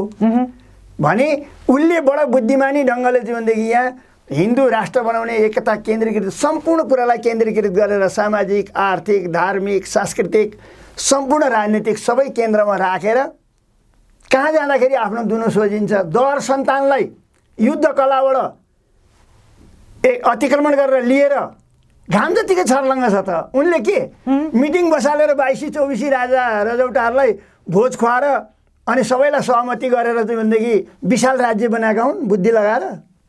अनि सबैले सहमति गरेर ल्याप्चे लाएर गरे हो। जाजरकोटे, सल्यानी, मुस्ताङले, बजाङेले 2-4वटाले चाहिँ भनेदेखि आत्मसमर्पण गरे। ती चाहिँ हो सहमतिमै आएको हो। हिजो सिसोन भत्ता पनि खाए। सल्यानी राजाको त्यही दरबार त्यही बागबजारमा पनि एउटा थियो सन्तान। भने अरू बाँकी सबैलाई खुन खराब गरेर युद्ध कलाबाट लिएको कुरा हो।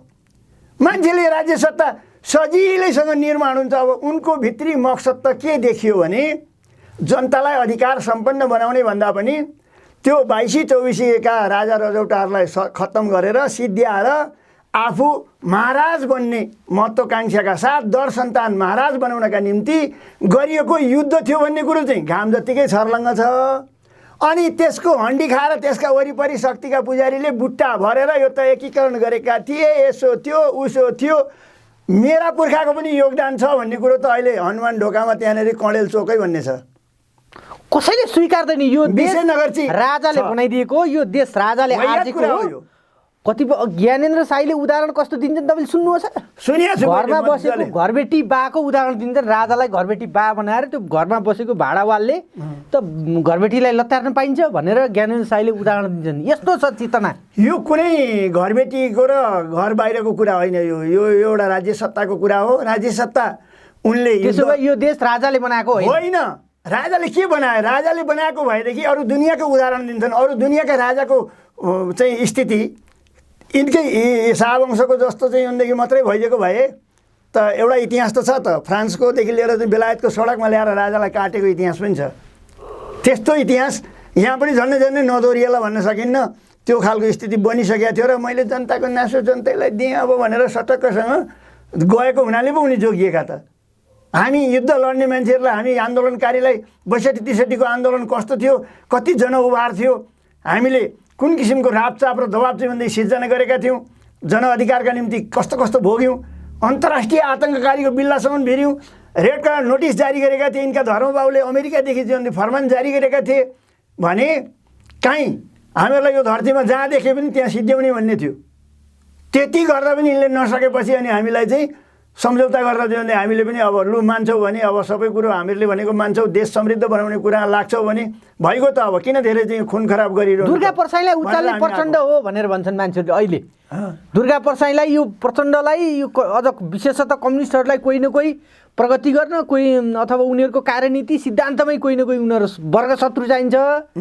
वर्गशत्रु भएन भने उनीहरू कुसको शत्रु भए पनि उङ्गालेर मान्छन् तिनीहरूले। अहिले यो काङ्ग्रेस र एमालेलाई ठेगान लगाउनलाई दुर्गा प्रसाईलाई उचाल्ने, दुर्गा प्रसाईलाई सडकमा निकाल्ने प्रचण्ड हो भनेर भन्नेहरू मान्छेहरू छन्। हो कि होइन? तपाईँहरू दुर्गा प्रसाईलाई प्रचण्डले उचाल्दैछन्?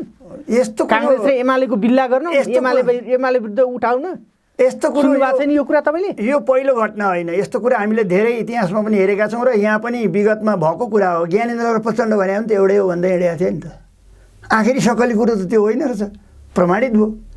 अब बिस्तारै बिस्तारै घटनाक्रमले प्रमाणित हुँदै जान्छ यस्ता कुराहरू। हामीले धेरै प्रस्ट्याउनु पर्दैन, नेपाली जनताले बुझ्दैछन्, बुझिराखेकै छन्। अब व्यापक रूपमा चाहिँ भनेदेखि हामीले एक्सन लिएर आज सङ्घीय लोकतान्त्रिक गणतन्त्रको संविधान जारी गरेको पनि 8 वर्ष भइसक्यो त, यसरी 2टा चुनाव गइसके। अब हामीले एक्सनमा गइसकेपछि, काममा हामी लागिसकेपछि, नेपाली जनतालाई अधिकार सम्पन्न बनाएर अब हामी एक्सनमा गइसकेपछि र यिनलाई हामीले प्रतिशोधको लडाइँतिर नगइकन आर्थिक समृद्धिकोतिर हामीले कोसिस गर्दाखेरि यिनलाई त्यो अलिक पचेन। एउटा नेपालीमा उखान छ, घिउ कुकुरलाई पच्दैन, कुकुरलाई घिउ पचेन। र अहिले उनीहरू बमिट गरेर हिँड्दैछन्। अब दुर्गा प्रसाई एउटा त्यही उदाहरण हो। यिनको अकुत सम्पत्ति जोगाउन यिनले एक दुई दिन अब माओवादीतिर पनि लागेको। यिनको चरित्र हेर्नुहोस् न, एक दुई दिन केपी ओली मेरै हजुरबाबु भन्ने, प्रचण्डलाई मेरै धर्मबाबु भन्ने, प्रचण्ड मर्दा क्रियावस्तु भन्ने, अनि मासिदानको भात चामलको भात खुवाएको हल्ला पनि अब सुन्नुभएकै हो भने यी सबैले थकाउने, गलाउने, चुकाउने, शब्द जालमा पार्ने, यी तिम्रो नेतालाई त सुनकै माला लगाइदिइसक्यौँ, हाम्रै बनाइसक्यौँ, अब तिमीहरू के गर्छौ भन्दै यस्ता नचाहिने भ्रमहरू त उनीहरूले सिर्जना गर्छन्। यस्ता भ्रम जालहरू फ्याँक्छन्। तर नेपाली जनताले ठिक बेठिक, असल खराब, शत्रु मित्र चिन्नुपर्छ र कसले चाहिँ भनाइर गराएको तालमेलमा कसरी चाहिँ मिलाउँदै यहाँसम्म ल्यायो। युद्ध हुँदैन भनेको युद्ध भयो, लेखेर दिएको कुरा यिनले मानेनन्, गुलेली चलाउन नजान्नेहरूको युद्ध भनेर खिसी टिउरी र मजाकमा उडाउने यिनै केपी ओली हुन्। तर अब अहिले त प्रचण्डहरूसँग को डराउने? तपाईँले युद्धको धाक धम्की जनयुद्ध गरेर आएको, कुनै बेला घिउ खाएको हाता सुमसुम भने जस्तो अब अहिले किन त्यो आत्मरतिमा रमाउनुहुन्छ? कसैले टेर्छ तपाईँहरूलाई? त्यस्तो दुर्गा प्रसाईले हल्लाइदिए तपाईँलाई, दुर्गा प्रसाईले प्रचण्डलाई दुधकारेको छ, केपी ओलीलाई दुधकारेको छ, शेरबहादुर देउवालाई दुधकारेको छ, जनताले ताली बजाएका छन्। तपाईँहरू अब उही आत्मरतिमा रमाएर हुन्छ? त्यो घाँसे मासे एकै नासे बनाउन कोसिस चाहिँ उनले गरेका छन् होइन। तर यिनको काहीँ न काहीँ फेरि कनेक्सन चाहिँ दुर्गा प्रसाई, राजा लिङदेन, रविन्द्र मिश्र, त्यो चाहिँ साझा पार्टी भनेर खोल्ने, अनि हिजोका चाहिँ भन्दै अलिकति जिब्रो फर्काउन जान्ने रवि लामिछाने, यी सबै चितुवा बाघ सियाल फ्याउरा हुँडार बुवासा जो भए पनि त्यही फेरि एउटा निरङ्कुश तन्त्रलाई चाहिँ भन्दै कसरी जोगाउन सकिन्छ, कसरी त्यसका चौतारा भारी बिसाएर खान पाइन्छ भनेर माओवादीकै विरुद्धमा चाहिँ त्यो एकदमै तपाईँको विष बमन गर्ने काम चाहिँ भनेदेखि भइराखेको छ। र अहिले यो सबै नेपाली जनताले बुझिरहेका छन्। एकछिन भ्रम पार्न सक्छन् उनीहरूले। हेर्नुहोस् न, आन्दोलन 15 लाख मान्छेहरू हामी सडकमा उतारेर श्रीलङ्का जस्तो च्याप समातेर चाहिँ भनेदेखि लतार्छौँ भन्थे। यो श्रीलङ्का होइन, यो त नेपाल हो। श्रीलङ्काका जस्ता चाहिँ भनेदेखि जनता छैनन् त्यहाँनिर चाहिँ भनेदेखि। अब एउटा कालखण्डमा एउटा इतिहास भयो त्यहाँ घटना। तर नेपालमा त्यति सजिलो, यो त क्रान्तिकारीहरूले नेतृत्व गरेको सरकार छ। अहिले सदनमा 32 वटा भयो भने त्यो हिरा चम्किरहेको छ। अब किराहरू जतिसुकै सल्बल आए पनि हिरालाई किराले बिगार्दैन, कोसिस चाहिँ गर्छ।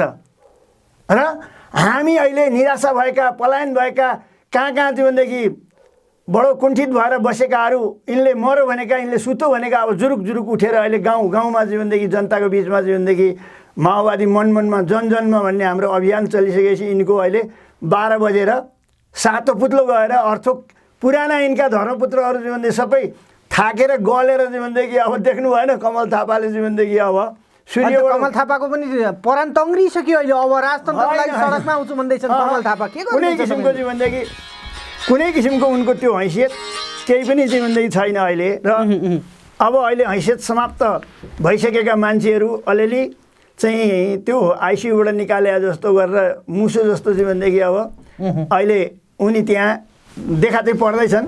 उनीहरूको बिचमा पनि चरम सङ्कट छ। बुझ्नु भनेको त, दुर्गे प्रसाईलाई ऊ स्थापित हुन्छ कि भन्ने लिङदेनलाई डर छ। म राजाको निकट भएर म चाहिँ देशी विदेशीको चाहिँ भन्दै विश्वास पात्र म हुने कि दुर्गे हुने, हेर्नुहोस् है। अब यिनको बिचमा अर्को फेरि अब उतापट्टि कम्युनिस्ट पार्टीको खोल ओढेर 14 वर्ष जेल बसेको चाहिँ भनेदेखि अब सर्टिफिकेट लाइसेन्स सो गरेको 46 सालदेखिको कम्युनिस्ट पार्टीको चाहिँ सङ्गठन गरेर बसेका केपी ओली फेरि वैधानिक तानाशाह लाल गद्दारको चाहिँ भन्दै छत्र छायामा बस्ने अर्को गुन्डा नायकी छ फेरि अब महेश बस्नेत भन्ने। यी 3-4 वटाको लुकामारी चलिराखेको छ को चाहिँ अब हिरो हुने भन्ने कुरो हामी यिनलाई राम्रोसँगले हेरिराखेका छौँ यिनका गतिविधि कतापट्टि चाहिँ लक्षित हुन्छन् तपाईँहरू भिड्न सक्नुहुन्न हेर्नु नै हो। ल कहाँ भिड्न नसक्नु हामी बेला न कुबेला जीवनदेखि यिनको जस्तो छुचुल्काएर हिँड्छौँ र हामी हिजो जीवनदेखि अघि भनिसक्यौँ त विश्व संसारभरि गाउँको जीवनदेखि कुखुरा चोर घर पोहोर मूर्ति चोर सुर्ती चोर सबैका सबै राजा महाराजा शासक प्रशासक यहाँकाले नसकेर साम्राज्यवादीहरू जीवनदेखि व्हाइट हाउससम्म दिल्लीसम्मकाले जीवनदेखि हामीलाई गर्नु नगर्नु तथा नाम भनेका थिए हात हतियार ओइरहेका थिए सम्पत्ति ओइरहेका थिए साराका सारा गरेर निमिट्यान्ने 2 दिनमा सकियो 4 दिनमा सकियो भन्थे यो त विज्ञान हो विज्ञान कहिल्यै कुनै कसैले जीवनदेखि मास्न सक्दैन विज्ञान यो वैज्ञानिक विचार हो मार्क्सवाद भनेको र संसारभरि आज हाम्रा विरोधीले पनि सम्मान गरेको दर्शन हो मार्क्सवाद भने त्यस्तो चिजलाई अब सिद्धियो भनेर खिसिट्यौरी गर्नु अब यिनले जीवनदेखि एकछिन के भन्ने अब त्यो एउटा एक किसिमको जीवनदेखि त्यो एका देशको कथा जस्तो नानीहरूलाई यसो ऊ हाउगुजी भने जस्तो तर्साउने कुराहरू हुन् यी तर्साइमा लाग्दैनन् एकछिन त राजावादीहरू अहिले अब वीरेन्द्र ज्ञानेन्द्रको नातिलाई भए पनि राजा बनाउनु पर्यो वीरेन्द्रलाई राजा बनाउनु पर्यो पारसको छोरालाई राजा बनाउनु पर्यो भनेर लागिरहेछन् नि यो किन ज्ञानेन्द्रलाई राजा बनाऊ भन्ने आँट साहस नभएर हो तिनीहरूको अनि इतिहासमै 2 चोटि सिरपेच ओडिसकेको सबभन्दा बदनाम मूर्ति चोर सुर्ती चोर मनिता सुनिता लगायतका कयौँ किशोरीहरू जीवनदेखि बलात्कार गरेर सेती खोजमा फ्याँकेकोदेखि लिएर यसका मुद्दा साँच्चै उल्टाउनु र प्रतिशोध लिनु हो भने मूर्ति चोर हो ज्ञानेन्द्र शाह आमामा क्रेन लाएर अनि पशुपतिको गजुरै भाँच्न हिँड्या अनि कारबाही किन नगरा तपाईले अहिले शासनमा हुनुहुन्छ कारबाही किन नगर्नु त राजावादीले दुर्गा प्रसाईले भन्ने राजाले भन्ने आरोप के हो भने कारबाही गरेर देखाउ न अहिले किन कारबाही गर्दैनौ किन ठुलो कुरा गर्छौ भनेर भन्नुभयो भन्छन् मान्छेहरू एउटा कुरा तपाईले पनि बुझ्ने कुरा हो प्रश्न जनताको गर्ने कुरा त उनको अधिकारको कुरा हो तर साँचो कुरा चाहिँ फेरि के पनि हो भने इतिहासतिरका कुराहरूलाई लिएर प्रतिशोध गरेर खुन खराब गरेर फेरि एउटा अर्को द्वन्द्व मचाउँदाखेरि कहिल्यै पनि शान्ति हुँदैन त्यसकारणले हामीले हाम्रा यत्र हजारौँ जीवनदेखि असल प्यारा साथीहरू सँगै सुतेका सँगै खाएका मान्छेहरूको त अहिले हामीले चाहिँ हापेर उनीहरूको पनि एउटा सम्मान गरेर उनीहरूको योगदानलाई कदर गर्नेमा यिनीहरूलाई जीवनदेखि सहीछाप गराएर हामी चाहिँ अगाडि बढ्न चाहिरहेका छौँ अब ज्ञानेन्द्रले मूर्ति चोरो कि सुर्ती चोरो कि उसकै दाजु भाउजू को मारो कि अब यो सबै कुरा खोतलेर हामी त्यतापट्टि नजाउँ भनेर सम्झौता गरियो होइन हाम्रा पनि विगतका कुरा ककललाई गोली हानियो ककललाई जीवनदेखि अब सही ठाउँमा लाग्यो हाम्रो गोली कहाँ अलिक गलत ठाउँमा लाग्यो त्यो कुरा पनि अब नजाउँ भनेर एउटा चाहिँ निश्चित बिन्दुमा पुगेर चाहिँ पोइन्टमा पुगेर चाहिँ भनेदेखि शान्ति प्रक्रियालाई टुङ्ग्यौँ क्षतिपूर्तिको बरु व्यवस्था गरौँ भनेर 2टा कुरा हुन्छ नि एउटा ज्ञानेन्द्र शाह मूर्ति चोरै हो ल हेर मूर्ति मात्रै होइन गैँडाका खुर खाक सेकुवा सुकुटी बँदेलका के चाहिँ बाँकी राखेको छ उसले यो देशको प्राकृतिक सम्पत्ति कुन चाहिँ के चाहिँ थिएन सबै अपुताली सम्पत्ति आफ्नो नाममा चाहिँ 3 महिनामै नामसारी गरे होइन हिजो अस्ति पनि यो जतिको लोभी यो जतिको स्वार्थी यो जतिको तानासा अनि यस्ता मान्छेलाई फेरि राजा अनि उसको छोरो उत्तराधिकारी जीवनदेखि अब नम्बर 1 को जीवनदेखि अब गजडी अब त्यसमा पनि ऊ राष्ट्रवादी भनेर यहाँ चाहिँ बुरुकु चालिन्छन् अब राजालाई देशको माया हुन्छ राजा राष्ट्रवादी राजाले इन्डियाकी बुहारी बनाउँछ इन्डियाको जीवनदेखि छोरी ल्याएर अहिले बुहारी बनाएको छ पारसलाई हिमानी शाहको कुन दालकी छोरी हुन् कि ठकुरीकी छोरी हुन् कि कुन क्षेत्रीकी छोरी हुन् यहाँ नेपालकै छोरी हुन् ती दरबारको जीवनदेखि नियम कानुन उनले केही मानेको छ देशमा देशको जीवनदेखि उनको राष्ट्रियता भन्ने कहीँ छ उनका एउटा पुस्ताले जीवनदेखि त्यो अघि तपाईँले भन्नुभयो 12 पुस्ता अगाडि जीवनदेखि पृथ्वीनारायण शाहले जीवनदेखि घिउ खाएका थिए भनेर हाँसुगाएर अहिले ज्ञानेन्द्र हिँडेर चाहिँ हुनेवाला छ आफ्नो योग्यता क्षमता कला कौशल के हो आफ्नो जवाबदेही के हो जिम्मेवारी के हो योजना नीति कार्यक्रम के हो देश समृद्ध बनाउने अहिले संसदवादी पार्टीहरूले गणतन्त्रवादीहरूले केही पनि गर्न सकेनन् भनेर जिब्रो फड्कार्न त सजिलै छ केही किन गरेनौँ हामीले नेपाली जनतालाई पहिलो नम्बर त सिंह जस्तो गर्जिएर हामीले हिजो राजाको निरङ्कुश शासन मन परेन हामीलाई ठिक छैन तिमी राजा कहिले पनि सचिएनौ नेपाल र नेपालीको हितमा काम गरेनौ अनेकौँ सन्धि सम्झौता गर्यौ विदेशीसँग चाहिँ भनेदेखि 1816 को सुगौली सन्धि हामीले गरे हो माओवादीले अनि लिम्पिया धुराहरू चाहिँ भनेदेखि सबै लिपुलेखहरू हामीले छोड्या हो कालापानीहरू हामीले दिया हो भारतलाई कोशी गण्डकी हामीले दिया हो बदमास राजावादीहरू सबै चाहिँ भनेदेखि संसदवादीहरू मिलेर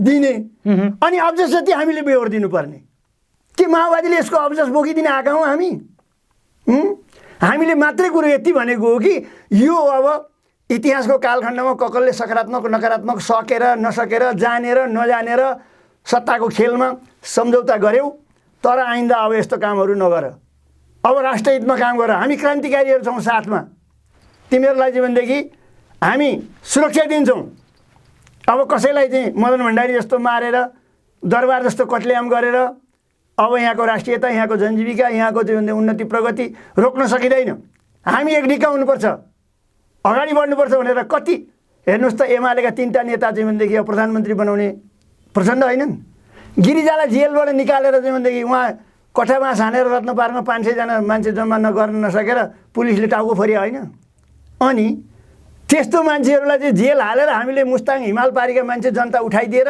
चाहिँ आन्दोलन गरेर 62-63 को आन्दोलन कस्तो थियो मानव सागर राजावादीहरू अब 62-63 कै जस्तो जनआन्दोलन गर्छौँ जनविद्रोह गर्छौँ भनेर भन्दैछन् राजावादी एजेन्डा हुनु पर्यो नि विचार हुनु पर्यो नि हाँडी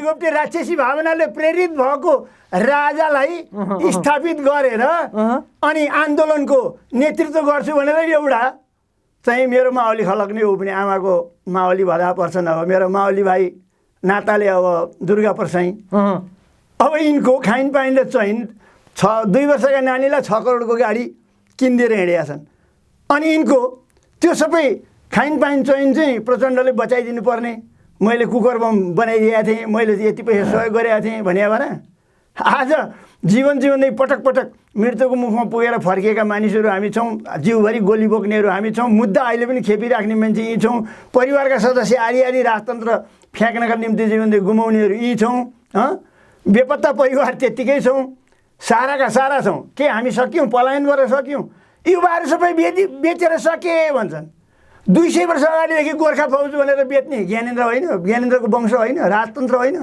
त्यसैका चौतारा भारी बिसाएर खाने होइन बेच्ने अझ हामीले त द्वन्द्व चर्किसकेपछि 42 सालको आसपासदेखि चाहिँ भनेदेखि अलिअलि साउदीतिर अलिअलि खुल्दै थियो भने व्यापक 109 वटा राष्ट्रमा चाहिँ भनेदेखि योग्यता र क्षमता हुनेहरू संसारभरि गएर गरी खान पाउने भनेर बनाएको त हामीले नि पनि हो भने युवालाई त्यसरी ओपन गर्दैन थिए यिनले त यिनीहरू चाहिँ भनेदेखि छोपेर गोबरले छोपेको जस्तो पढाइको आज तपाईँले पठाएको मान्छेले तपाईँलाई गाली गर्दैछ हामीलाई यहाँ बेल्चा हान्न लगाउने कुरो नबुझेर मोज गर्ने हामीले पठाएको त्यही बेल्चा हान्ने विश्वका चाहिँ भनेदेखि मुलुकहरूमा चाहिँ भने कस्तो तरिकाबाट पुँजीवादी मुलुकहरूमा राजाका चाहिँ शासन चलेका मुलुकमा के कुन सिस्टम चलेर छ भनेर देख्ने र हेर्ने भोग्ने मौका त पाए नि त उनीहरूले पनि त्यो बेल्चाइ मात्रै हानेर त्यहाँनिर चाहिँ आउँछन् तिनले सिप पनि सिकेर आउँछन् त्यहाँको देश दुनियाँ जीवन जगत कसरी चलिरहेको छ भन्ने कुरा पनि बुझ्छन् के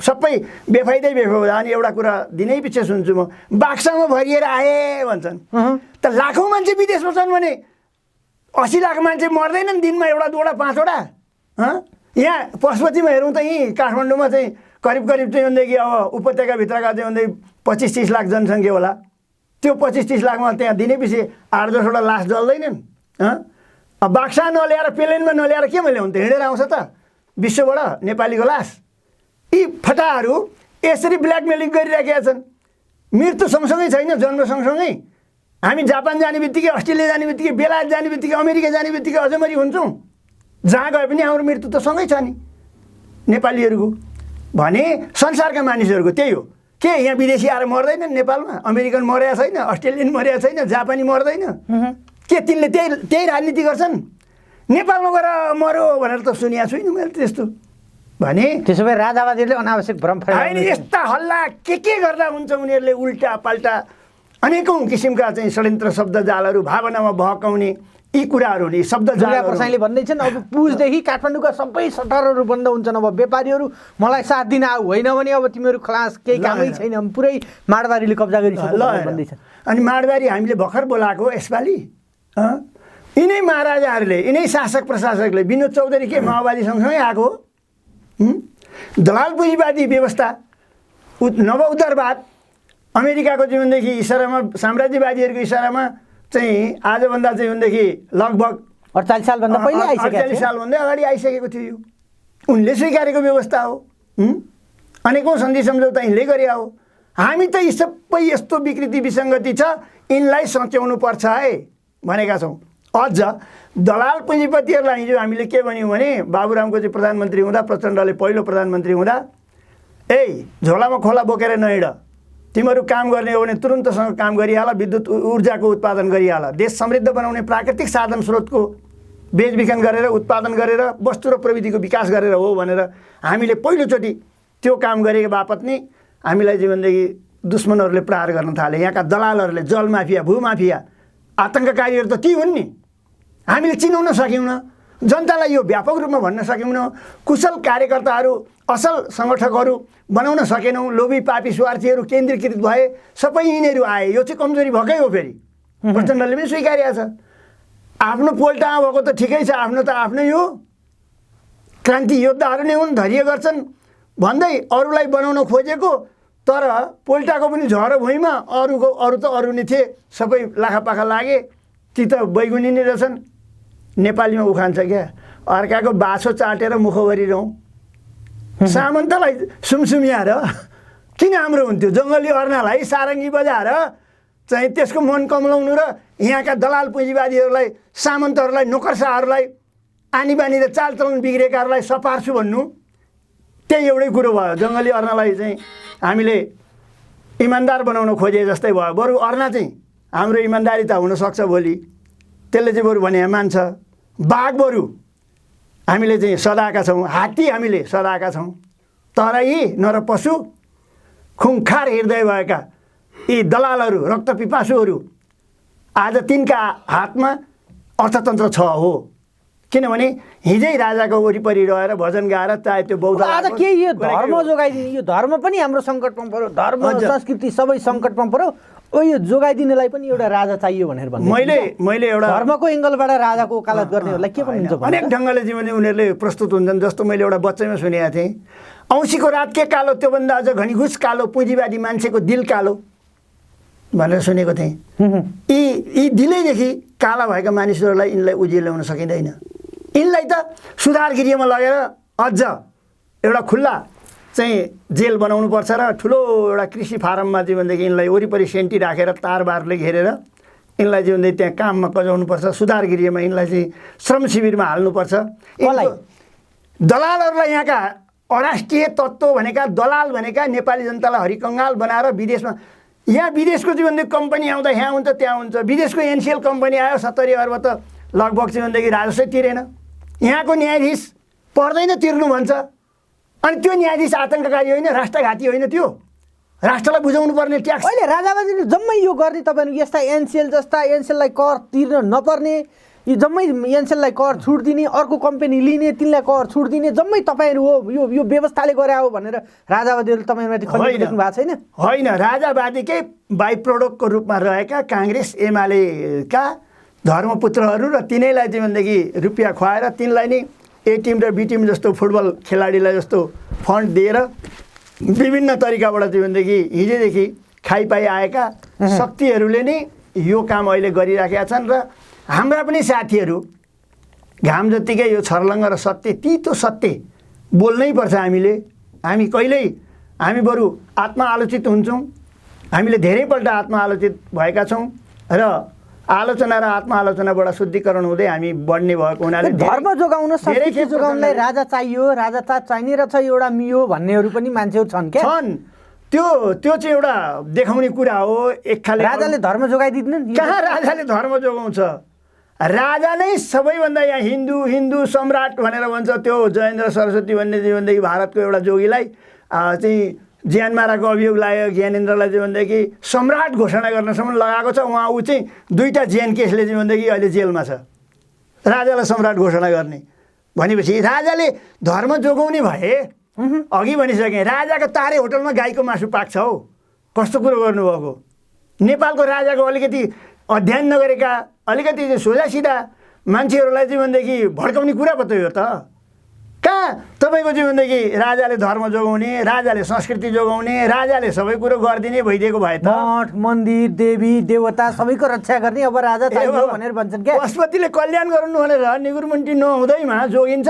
पशुपतिको हालत के थियो? त्यो सत्य कुरो चाहिँ त्यो बुझेर कुरा गरिदिनुहोस् न। त्यहाँनिर त हिजो के थियो भने पशुपतिलाई जीवनदेखि ठगी खाने भाँडोको रूपमा प्रयोग गरेर भारतको भट्ट भण्डारी जोगी त्यहाँ ल्याएर राखेर अनि त्यो कुरूप बनाएर जीवनदेखि ढल बागमतीमा मिसाएर तपाईँको जीवनदेखि त्यहाँका बाँदरहरूले जीवनदेखि हरिण मृगहरूले पानी खाएर जीवनदेखि सबै रोगले मरेर खान नहुने अनि हामीलाई धर्मका नाममा बर्मनालमा सुताउने भन्ने अनि त्यही ढल पानी लगेर मुखा हालिदिने।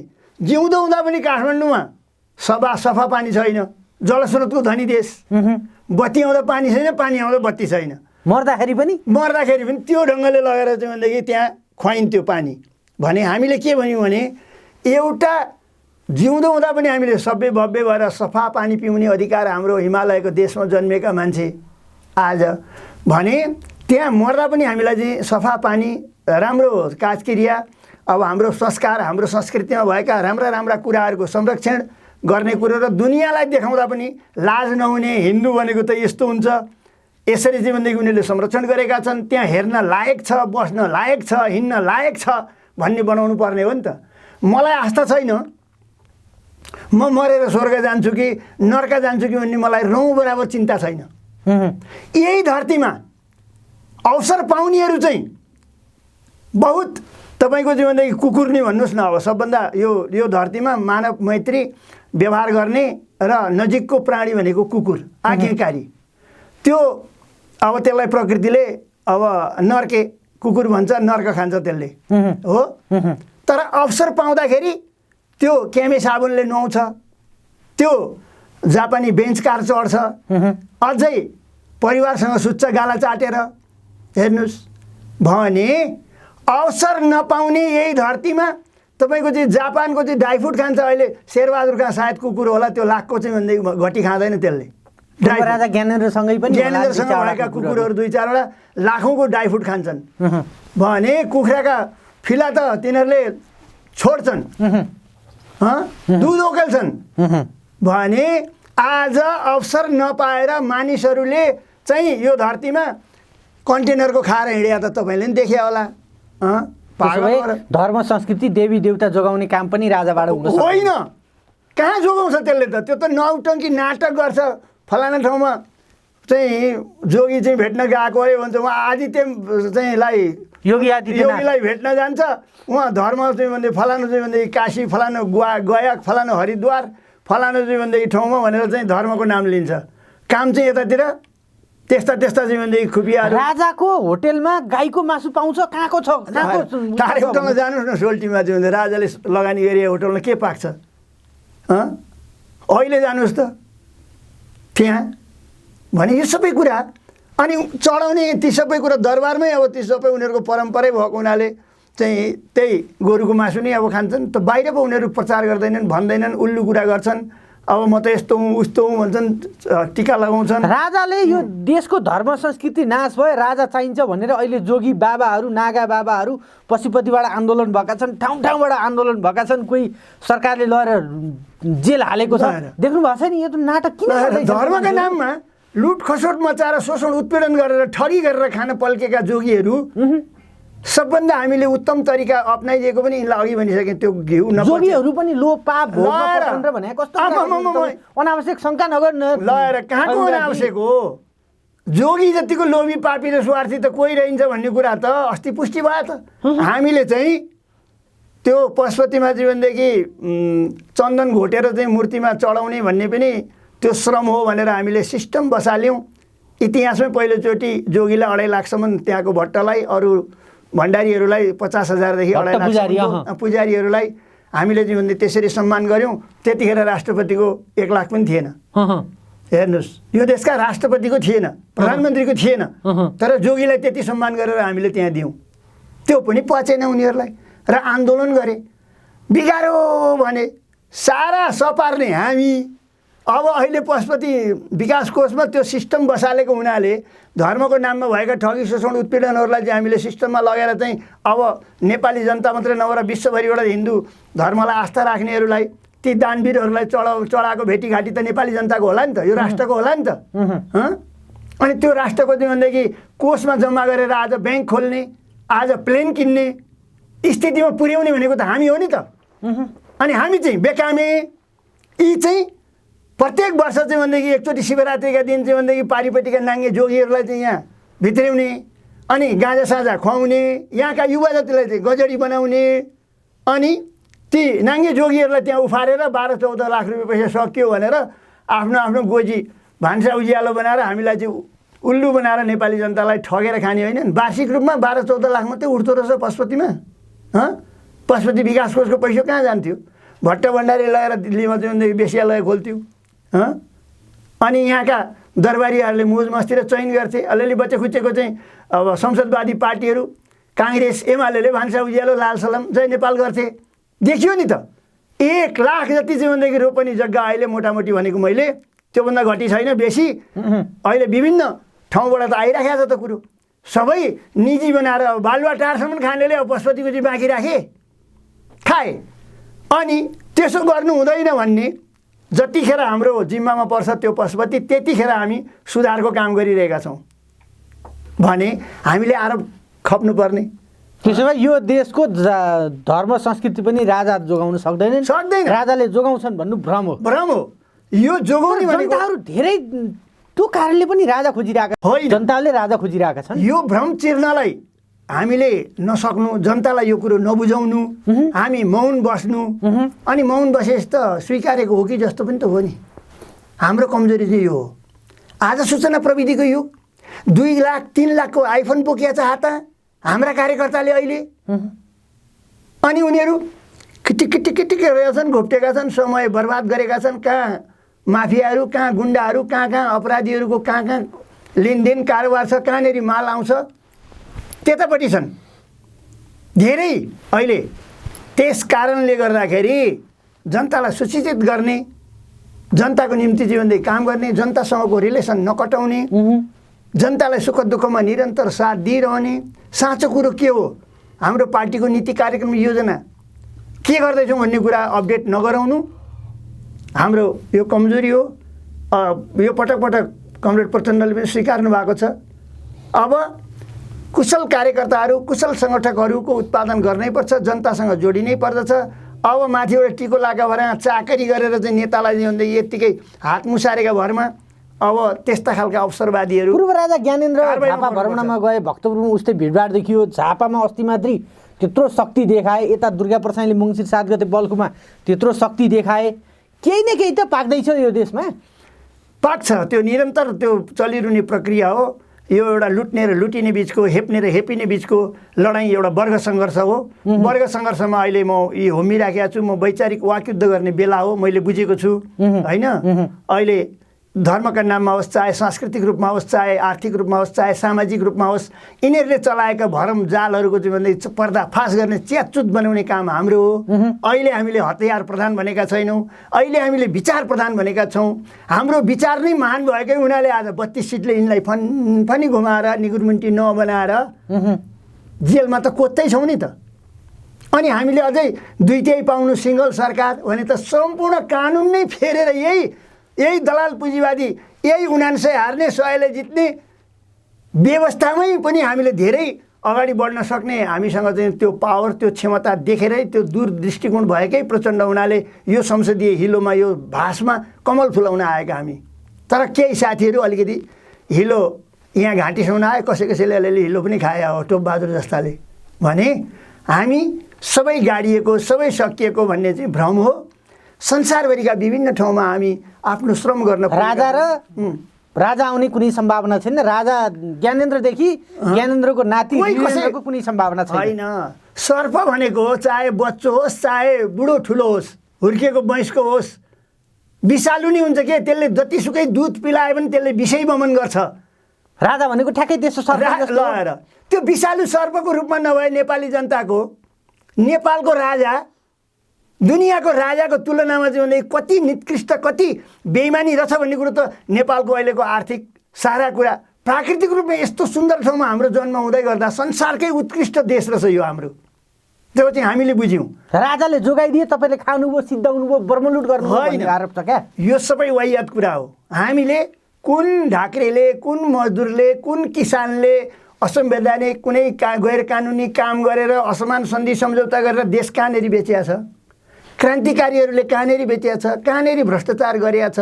भ्रष्टाचार गर्दाखेरि आफ्नै खोला नाला हाम्रा प्राकृतिक स्रोत साधनहरू जम्मै भारतदेखि विदेशीहरूलाई सुम्पिने तपाईँहरू हो, एमसिसी जस्तो राष्ट्रघात भित्राउने तपाईँहरू हो भनेर अहिले मान्छेले प्रश्न गर्छन्। दिउँसै रात पारेर होइन यस्तो पाखण्डीपूर्ण हरकत सत्य कुरा चाहिँ यो तथ्य कुरा होले प्रमाणित गर्नुपर्छ। हिसाब सूत्रले मिलाए जस्तो यो चिया गफ बतासे गफ गरेर हुँदैन। उडन्ते कुरा गरेर काइते कुरा र बासी तर्क फिटेर केपी ओलीको जस्तो उखान टुक्का हालेर दुनियाँ हँसाएर आफू मसाउने काम गर्नु हुँदैन। हामीले पनि ठिक बेठिक असल खराब चिन्ने हामीसँग पनि सामर्थ्य हुनुपर्छ। नागरिकमा पनि अब प्रत्येक नागरिकले प्रत्येक इस्युमा राम्रोसँग गहिरिएर अध्ययन गरेर मात्रै बोली जिब्रो फड्कार्नुपर्छ। जताभावी कागले कान लगो भन्दैमा दुष्टका प्रचारका पछि लागेर कान नछामिकन कागका पछि दौडिनु हुँदैन भन्ने नेपालीमा उखान छ। जबसम्म हामीले त्यस्तो आनी बानी चालचलनमा सुधार ल्याउँदैनौँ तबसम्म फटाहरूले झेलखेल गरेर उनको रोटी सेकिरहन्छन्, उनीहरूले फसाइरहन्छन्, दुनियाँ हँसाइरहन्छन्, नेपाली जनताको दुर्गतिमा उनीहरू खेलिरहन्छन्, मजा गरिरहन्छन्। यो उनीहरूको धर्म कर्म हो र हामी चाहिँ क्रान्तिकारीहरूले चाहिँ यसको भण्डाफोर गर्ने यसको सत्य कुरो यो भनेर प्रमाणित गरिदिँदै लाने हामीले एकदमै जनतालाई सचेत बनाउँदै लैजाने त्यो हाम्रो जिम्मेवारी हो। हामी दुई पैसे विचार लिएर हामी चाहिँ कसले खान पायो कि पाएन कसले के भयो कि भएन भन्ने व्यक्तिगत तुच्छ स्वार्थलाई त्यागेर राष्ट्र जनता पार्टी क्रान्तिका लागि हिजो जस्तो फलामी अनुशासनमा रहेर हामी काम गर्थ्यौँ आज त्योभन्दा अझ बढी सचेत बनेर दुश्मनका सबै खाले हरकतहरूलाई जीवनदेखि परास्त गर्दै अहिले वाक युद्ध वैचारिक युद्ध गर्ने बेलामा हामी छौँ र हामी युद्ध जारी छ। त्यसैको एउटा चाहिँ अहिले म यो युद्ध गरिरहेको छु, वाक युद्ध गरिरहेको छु। संसारभरि एउटा हामीलाई जीवनदेखि हेर्ने तपाईँको जीवनदेखि हुलाक संसार युट्युबबाट जीवनदेखि हेर्ने जनताले जीवनदेखि वास्तविक कुरा के हो। मेरो एउटा विशेषता छ, मान्छेको आफ्नो विशेषता हुन्छ। म यो कुरो हो सत्य भन्नको लागि तथ्य कुराले प्रमाणित गर्छु अनि म जहिल्यै साँचो कुरा मात्रै बोल्छु, म झुट कुरा बोल्न जान्दिनँ। मेरो एउटा जिज्ञासा तपाईँको उसमा भाइ, अब अहिले तपाईँहरूको यो माओवादी कम्युनिस्ट पार्टी मार्क्सवाद पनि छोडेर हिँडेको बाबुरामलाई पनि अब फेरि ल्याउनु हुने भएछ होइन? तपाईँलाई पनि बाबुरामको आवश्यकता अहिले परेछ, बाबुरामलाई पनि तपाईँको प्रचण्डको आवश्यकता परेछ होइन? मार्क्सवाद छोडेर हिँडेका मात्रै होइन, कम्युनिस्ट पनि उहाँले नाम रुचाउनु थिएन होइन? मार्क्सवाद छोडेर हिँडेका मात्रै होइन, आवश्यकता उहाँले के ठान्नुभयो, मानिसको दिमाग भनेको मिनट र सेकेन्डमा चेन्ज हुने चिज हो। म आज यति क्रान्तिकारी विचारलाई जीवन सम्प्रेषण गरिरहेको छु। मेरो त्यो गजे घलेले भिसी तोकमा पाए जस्तो एउटा युद्ध लडेर अनि सधैँभरि त्यो भिसी तोकमालाई बजाएर खाने होइन। हामी कम्युनिस्ट हुनका लागि निरन्तर जनताको सेवामा राष्ट्रको सेवामा निरन्तर लागिरहनुपर्छ। जस्तासुकै महाविपत्तिको सामना गर्न तयार हुनुपर्छ। अप्ठ्यारोभित्र पनि सप्ठ्यारो देख्न सक्ने सामर्थ्यको विकास गर्नुपर्छ। ठोस परिस्थितिको ठोस विश्लेषण गर्ने क्षमताको धनी हुनुपर्छ। प्रचण्डले कसो गर्नुहुन्छ? प्रचण्ड पथ देख्नुभयो नि, सकियो भनेको कति खेप भयो? सकिहाल्नु भने तपाईँ 64मा त्यत्रो थियो, 70मा आउँदा के हो, 74मा कसरी तपाईँहरू आउनुभयो, अहिले तपाईँको बिउ कसरी जोगाउनु भयो, अब 84मा जाँदा तपाईँहरू के हुनुहुन्छ? देख्दै हुनुहुन्छ त यो विचार त सकिने विचार त होइन रहेछ, स्थापित विचार हो यो त। कसरी स्थापित भयो? तपाईँहरू सिद्धिँदै आउनुभयो। कहाँ सिद्धि हो? 64मा तपाईँहरूको हालत के थियो, अब 84मा तपाईँहरू निर्वाचनमा जान सक्नुहुन्छ। अब हेर्दै जानुहोस्, हामीहरूले जीवनदेखि निहुरिँदाखेरि मैले पटक भन्ने गरेको छु होइन, यो खुन खराबमा नजाउँ, प्रतिशोधमा नजाउँ, नेपाललाई एउटा समृद्ध बनाऊँ, सबै मिलौँ भनेर अघि पनि भने। गिरिजाप्रसादलाई शुद्ध वैधानिक तानाशाहलाई हामीले जेलबाट निकालेर प्रधानमन्त्री बनायौँ, बुझ्नु भएन के त? उनी त जेलमा मर्थे, हामीले ६२-६३को आन्दोलन गरेका थिएनौँ, हिमाल पारीका जनतालाई सडकमा उतारेका थिएनौँ भने त्यसको गुण गिरिजाप्रसादले चाहिँ हजार असहमतिको बिचमा सहमति गर्दै लास्टसम्ममा आएर के भने प्रचण्डले गिरिजाबाबु भन्नुहुन्छ नि अहिले एउटा हस्ताक्षरकर्ता संसदवादी गिरिजाप्रसादले चाहिँ राम्रोसँग प्रचण्डको मुटु छामेको हुनाले यो अत्यन्तै क्रान्तिकारी हो। क्रान्तिका नाममा यो खुन खराब र प्रतिशोध लिने मान्छे चाहिँ होइन रहेछ। यसले देश जनताप्रति काम गर्ने रहेछ, यसले आँखामा आँखा जुदाएर चाहिँ भनेदेखि विदेशीसँग कुरा गर्न सक्दो रहेछ। यो मान्छेलाई मैले देश जिम्मा लाउनुपर्छ मर्ने बेलामा भनेर तपाईँकै जिम्मामा है देश अब भनेर कुन काङ्ग्रेसको नेतालाई त्यसो भनेर गिरिजाले हेर्नुहोस् प्रचण्डलाई भनेर चाहिँ उनको अन्तिम सास बिसाएका छन्। किन मान्छेले मृत्युको टाइममा साँचो र सत्य कुरा बोल्छ क्या, अरू बेला जे भए पनि भने त्यो साँचो कुरा बोलेर गएको यहाँका दलालहरूलाई पचेको छैन। बुझ्नुभयो? आज प्रचण्ड कमजोर झनभन्दा झन कमजोर बुझ्ने 84मा त तपाईँहरू अब पत्ता साफै हुन्छ कोहीसँग एकता कार्यगत एकता चुनावी एकता नगर्ने भने तपाईँहरूको एक सिट पनि आउँदैन भन्छ। अब एकता गर्नु भनेको चाहिँ महामूर्खता हो। यिनीसँग एकता त्यो त सबै बासी भइसक्यो। अब विकल्प सबै एकता कोसँग गरिएन? मात्रै राजाको काखमा जाने होला तपाईँहरू, मात्रै राजासँग हाम्रो एकता हुँदैन, राजासँग कुनै सम्झौता हुँदैन। त्यही भएर हामीले ठुलो महाविपत्ति पनि बिहोर्नु पर्यो र त्यसलाई हटाएर पनि छोड्यौँ।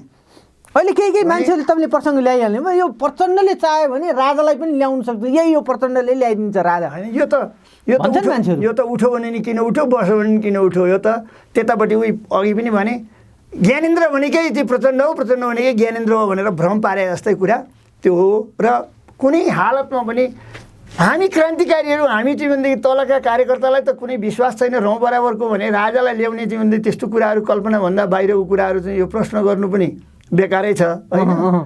आज चाहिँ हुनसक्थ्यो होला आजभन्दा 50 वर्षपछि 200 वर्षपछि अर्कै पुस्ताले अर्कै किसिमको चाहिँ भनेदेखि माहौल बनेपछि होइन अब राजाको आवश्यकता भयो भन्ने एउटा त्यस्तै किसिमको बन्यो। यो राजदरबारको पनि चरित्र फेरियो, आउनेवाला पनि अब त्यसका सन्तान पनि फेरियो कि यत्रो 18 वर्षसम्म के फेरिनु 18 वर्ष।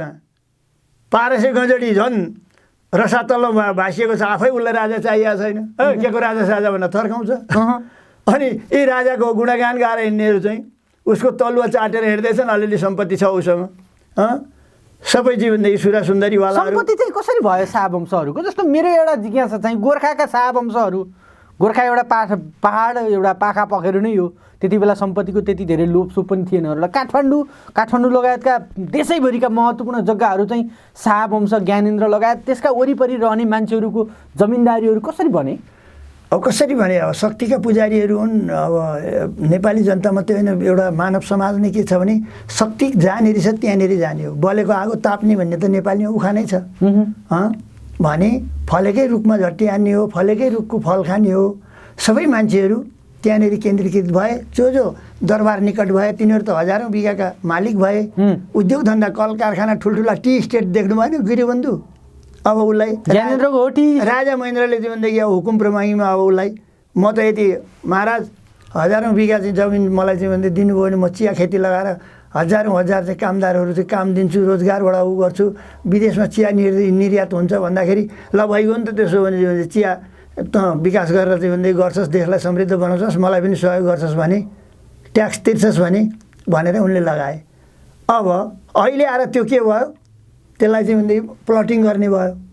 त्यो त अहिले राजाको चिया विकास निगम, अब त्यो त अहिले 10 लाख चाहिँ धुर्को पर्ने भयो। त्यसलाई अहिले तुरुन्त नीतिगत रूपमै चाहिँ केपी ओलीले चाहिँ भनेदेखि कुर्सी छोड्नुभन्दा 5 दिन अगाडि चाहिँ कानुनै बनाएर सट्टा भर्ना तल 5 लाख रुपियाँ पनि बिगाको नपर्ने जग्गा चाहिँ भनेदेखि लिएर 5 लाख रुपियाँ धुरको चाहिँ भनेदेखि 10 लाख रुपियाँ धुरको जग्गा चाहिँ प्लटिङ गर्ने बनाएर गए त। यस्ता काम गरेपछि रातारात अरब खरबपति बनाउँछन् उनीहरूका हुकेचेलीमे लाउके ढोके बैठकेहरूलाई।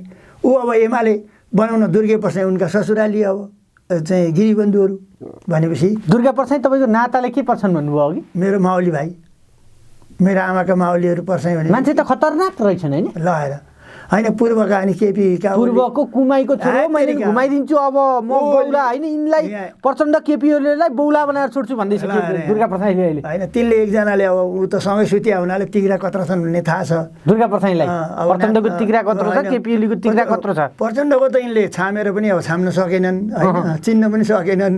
यिनले गलाउन थकाउन झुकाउन सके भए त यो बबन्डरै हुने थिएन। यिनी अहिले ठुलो पार्टीको ठुलै नेता भएर बस्ने थिए। यिनको सबै खाइन पाइन चाहिँ सुब्बे फाबे भएर जान्थ्यो।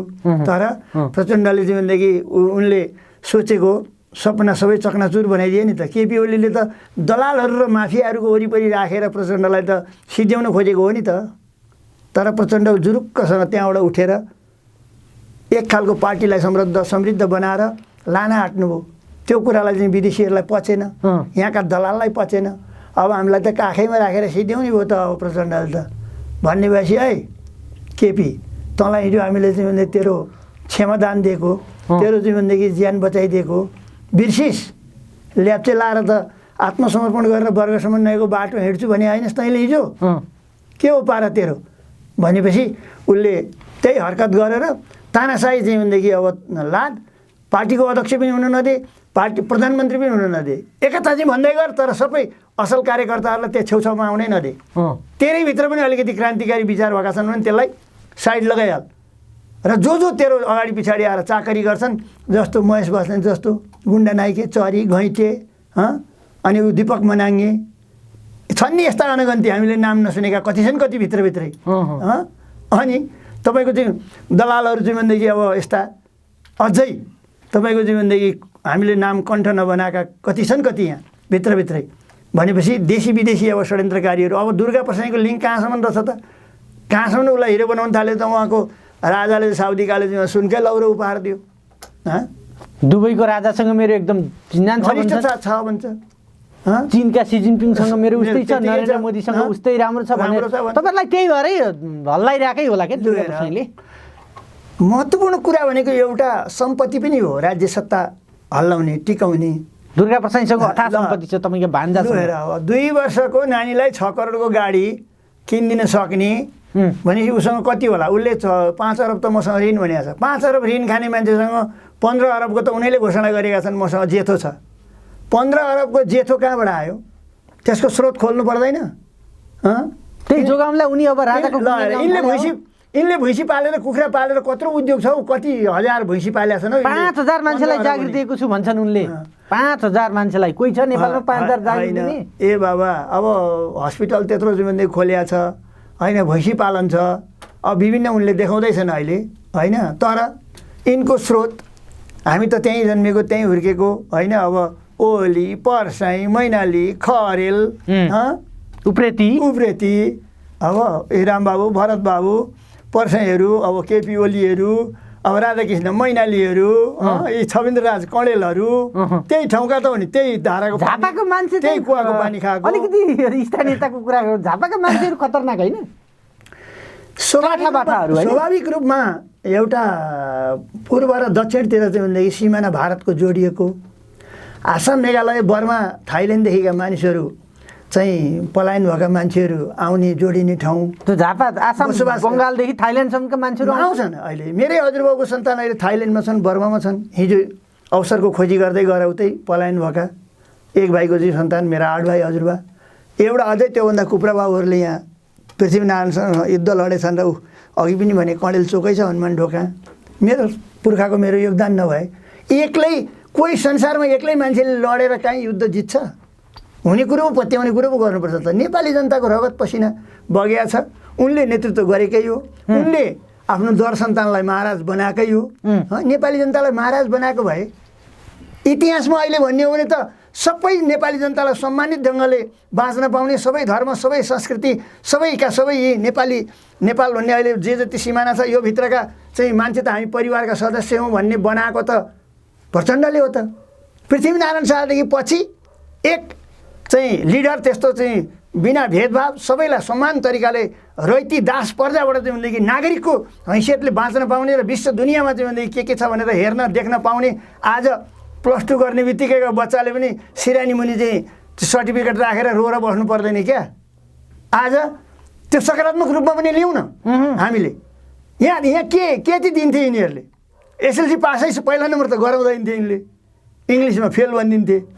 इङ्ग्लिस पढाइ गाई खाने पढाइ भनेर सबैलाई चाहिँ भन्दै अब त्यही हो, पढो गुनो के काम हल त कायमा। इङ्ग्लिस पढाइ, दास पढाइ, गाई खाने पढाइ भन्थे यिनले। नरहरि योगीकै भाषण हो, यिनै धर्मगुरुको कुरो हो, यो यिनकै कुरा हो यो भने आज त्यो गाई खाने पढाइ विश्व संसारभरि क्लिक गरिसक्दा चाहिँ भनेदेखि हेर्न देख्न पाइयो। एउटा राजावादीको टिममा चाहिँ भनेदेखि म संयोगले चिया खान पुगेका थिएँ। अब नामै ल्याउन वीरेन्द्र झापाले चाहिँ एकताका त्यहाँ माओवादीको अलिक निकट भएर के युद्ध वार्ता मिलाउने के गर्ने भन्ने पनि नाम आएको थियो। एकजना हाम्रा पुराना कम्युनिस्ट नेता, अहिले नाम मैले ठ्याक्कै बिर्सेँ, मरि पनि सक्नुभयो भने उनीहरू मिलेर त्यहाँ एक खालको थियो। तर उहाँले त्यो टिकाउन सक्नु भएन, त्यो मिलाउन सक्नु भएन। एउटा वामपन्थी ब्याकग्राउन्डको मान्छे हो उहाँ। अब त्यति सजिलो थिएन। उनको त्यही बागबजारमा एउटा चाहिँ मितेरी हस्पिटल भन्ने थियो र उनले कोसिस गरे होला तर सकेनन्। नसकेपछि तपाईँको जीवनदेखि एक खालको चाहिँ वातावरण धमिलियो। अनि ती मान्छे त्यहाँ चिया खाँदै थिए। अब एक किसिमको राजावादीहरूको घेरामा रहेछन् उनी। यता आउनुहोस् न कडेल सर भनेर भन्नुभयो। म गएँ। अनि त्यहाँनिर कुरो के भयो भनेदेखि ती राजावादीहरूको चाहिँ यत्र चाहिँ मसल गरेका, अब टाटुसाटु हानेका, अब भुस्तिग्रेहरू, ती कुनै करसाप जरसापकै छोराहरू होलान्। हिजो दरबार निकट भएरै खाएका मजाले चाहिँ भन्दै तिनकै सन्तान जस्तो लाग्यो मलाई उनको कुरो सुन्दा। अनि चिया त मैले खाएको छु भने एकछिन कुरा सुने उनीहरूका। त्यहाँनिर चाहिँ के कुरो हुँदै थियो भने यो मोबाइलको प्याक्रो चाहिँ भनेदेखि 15 वर्ष अगाडि आयो क्या नेपालमा। यो 15 वर्ष अगाडि चाहिँ नआएको भए, यहाँ यो नछिरेको भए यति छिटो गणतन्त्र आउने थिएन, हाम्रो राजतन्त्र जाने थिएन भन्यो क्या। अनि ठ्याक्क मैले सम्झेँ। ज्ञानेन्द्रले जब शासन लिए, सङ्कटकाल लगाए, 6 महिना मोबाइलको स्विच अफ भयो। देशमा अब एकदम प्रजातन्त्रको लागि सेन्सरसिप लाग्यो। सेन्सरसिप लाग्यो। 3 जना मान्छे जम्मा भएर गफ गर्न नदिने भनेपछि तिनीलाई त सबभन्दा मिसिन गर्नुभन्दा पनि, विचारभन्दा पनि ठुलो भएछ मोबाइल। अपराध चाहिँ यिनले ठाने नेपालमा सूचना प्रविधिको विकास हुनु भनेको। यसरी सूचना प्रविधि यिनीहरूले रोक्दै छेक्दै बाढी जस्तो भएर चाहिँ आयो। र त्यो नेपालमा कसले गर्यो भन्दा त माओवादी सञ्चार मन्त्री भएका बेला यसको विकास, यसको के गर्नुपर्ने हो, दिनुपर्ने लाइसेन्सहरू, छुटहरू के दिएर यहाँ भित्रियो। हेर्नुहोस्, हिजो हामीलाई थाहा छ नि, त्यो कुण्ठित भएर बस्नुपर्दा, अन्धकारमा बस्नुपर्दा, सूचनाबाट वञ्चित हुनुपर्दा, मेचीबाट चिठी लानु पर्यो भने महाकालीमा 6 महिना लाग्यो। हामीले बिर्सिया छौँ र? हाम्रो कुरो हामीले त्यो सूचना प्रविधिको विकास नभएको भए साँच्चै हो राज्यको भन्दा गतिलो सेटेलाइटबाट हामीले चाहिँ बोल्न थाल्यौँ, सेटहरूबाट जनयुद्धमा र न यिनको 12 बजे हो। जनतालाई त उनले त पुरै अन्धकारमै राखेका थिए नि त। ढोकामा बोकेर भए पनि हामीले रेडियोहरू सञ्चालन गऱ्यौँ। त्यस्तो जीवनदेखि मुक्ति र मृत्युको मुखमा चाहिँ जीवनलाई चाहिँ भन्दै राखेर आज ती योद्धाहरूलाई तपाईँको अपमान गर्छन्। ती कहाँ छन् तिम्रा आज भनेर प्रश्न गरिन्छ यहाँ। हस् छरण राज्य अमूल्य समय दिनुभयो। फेरि संवाद गर्दै गरौँला।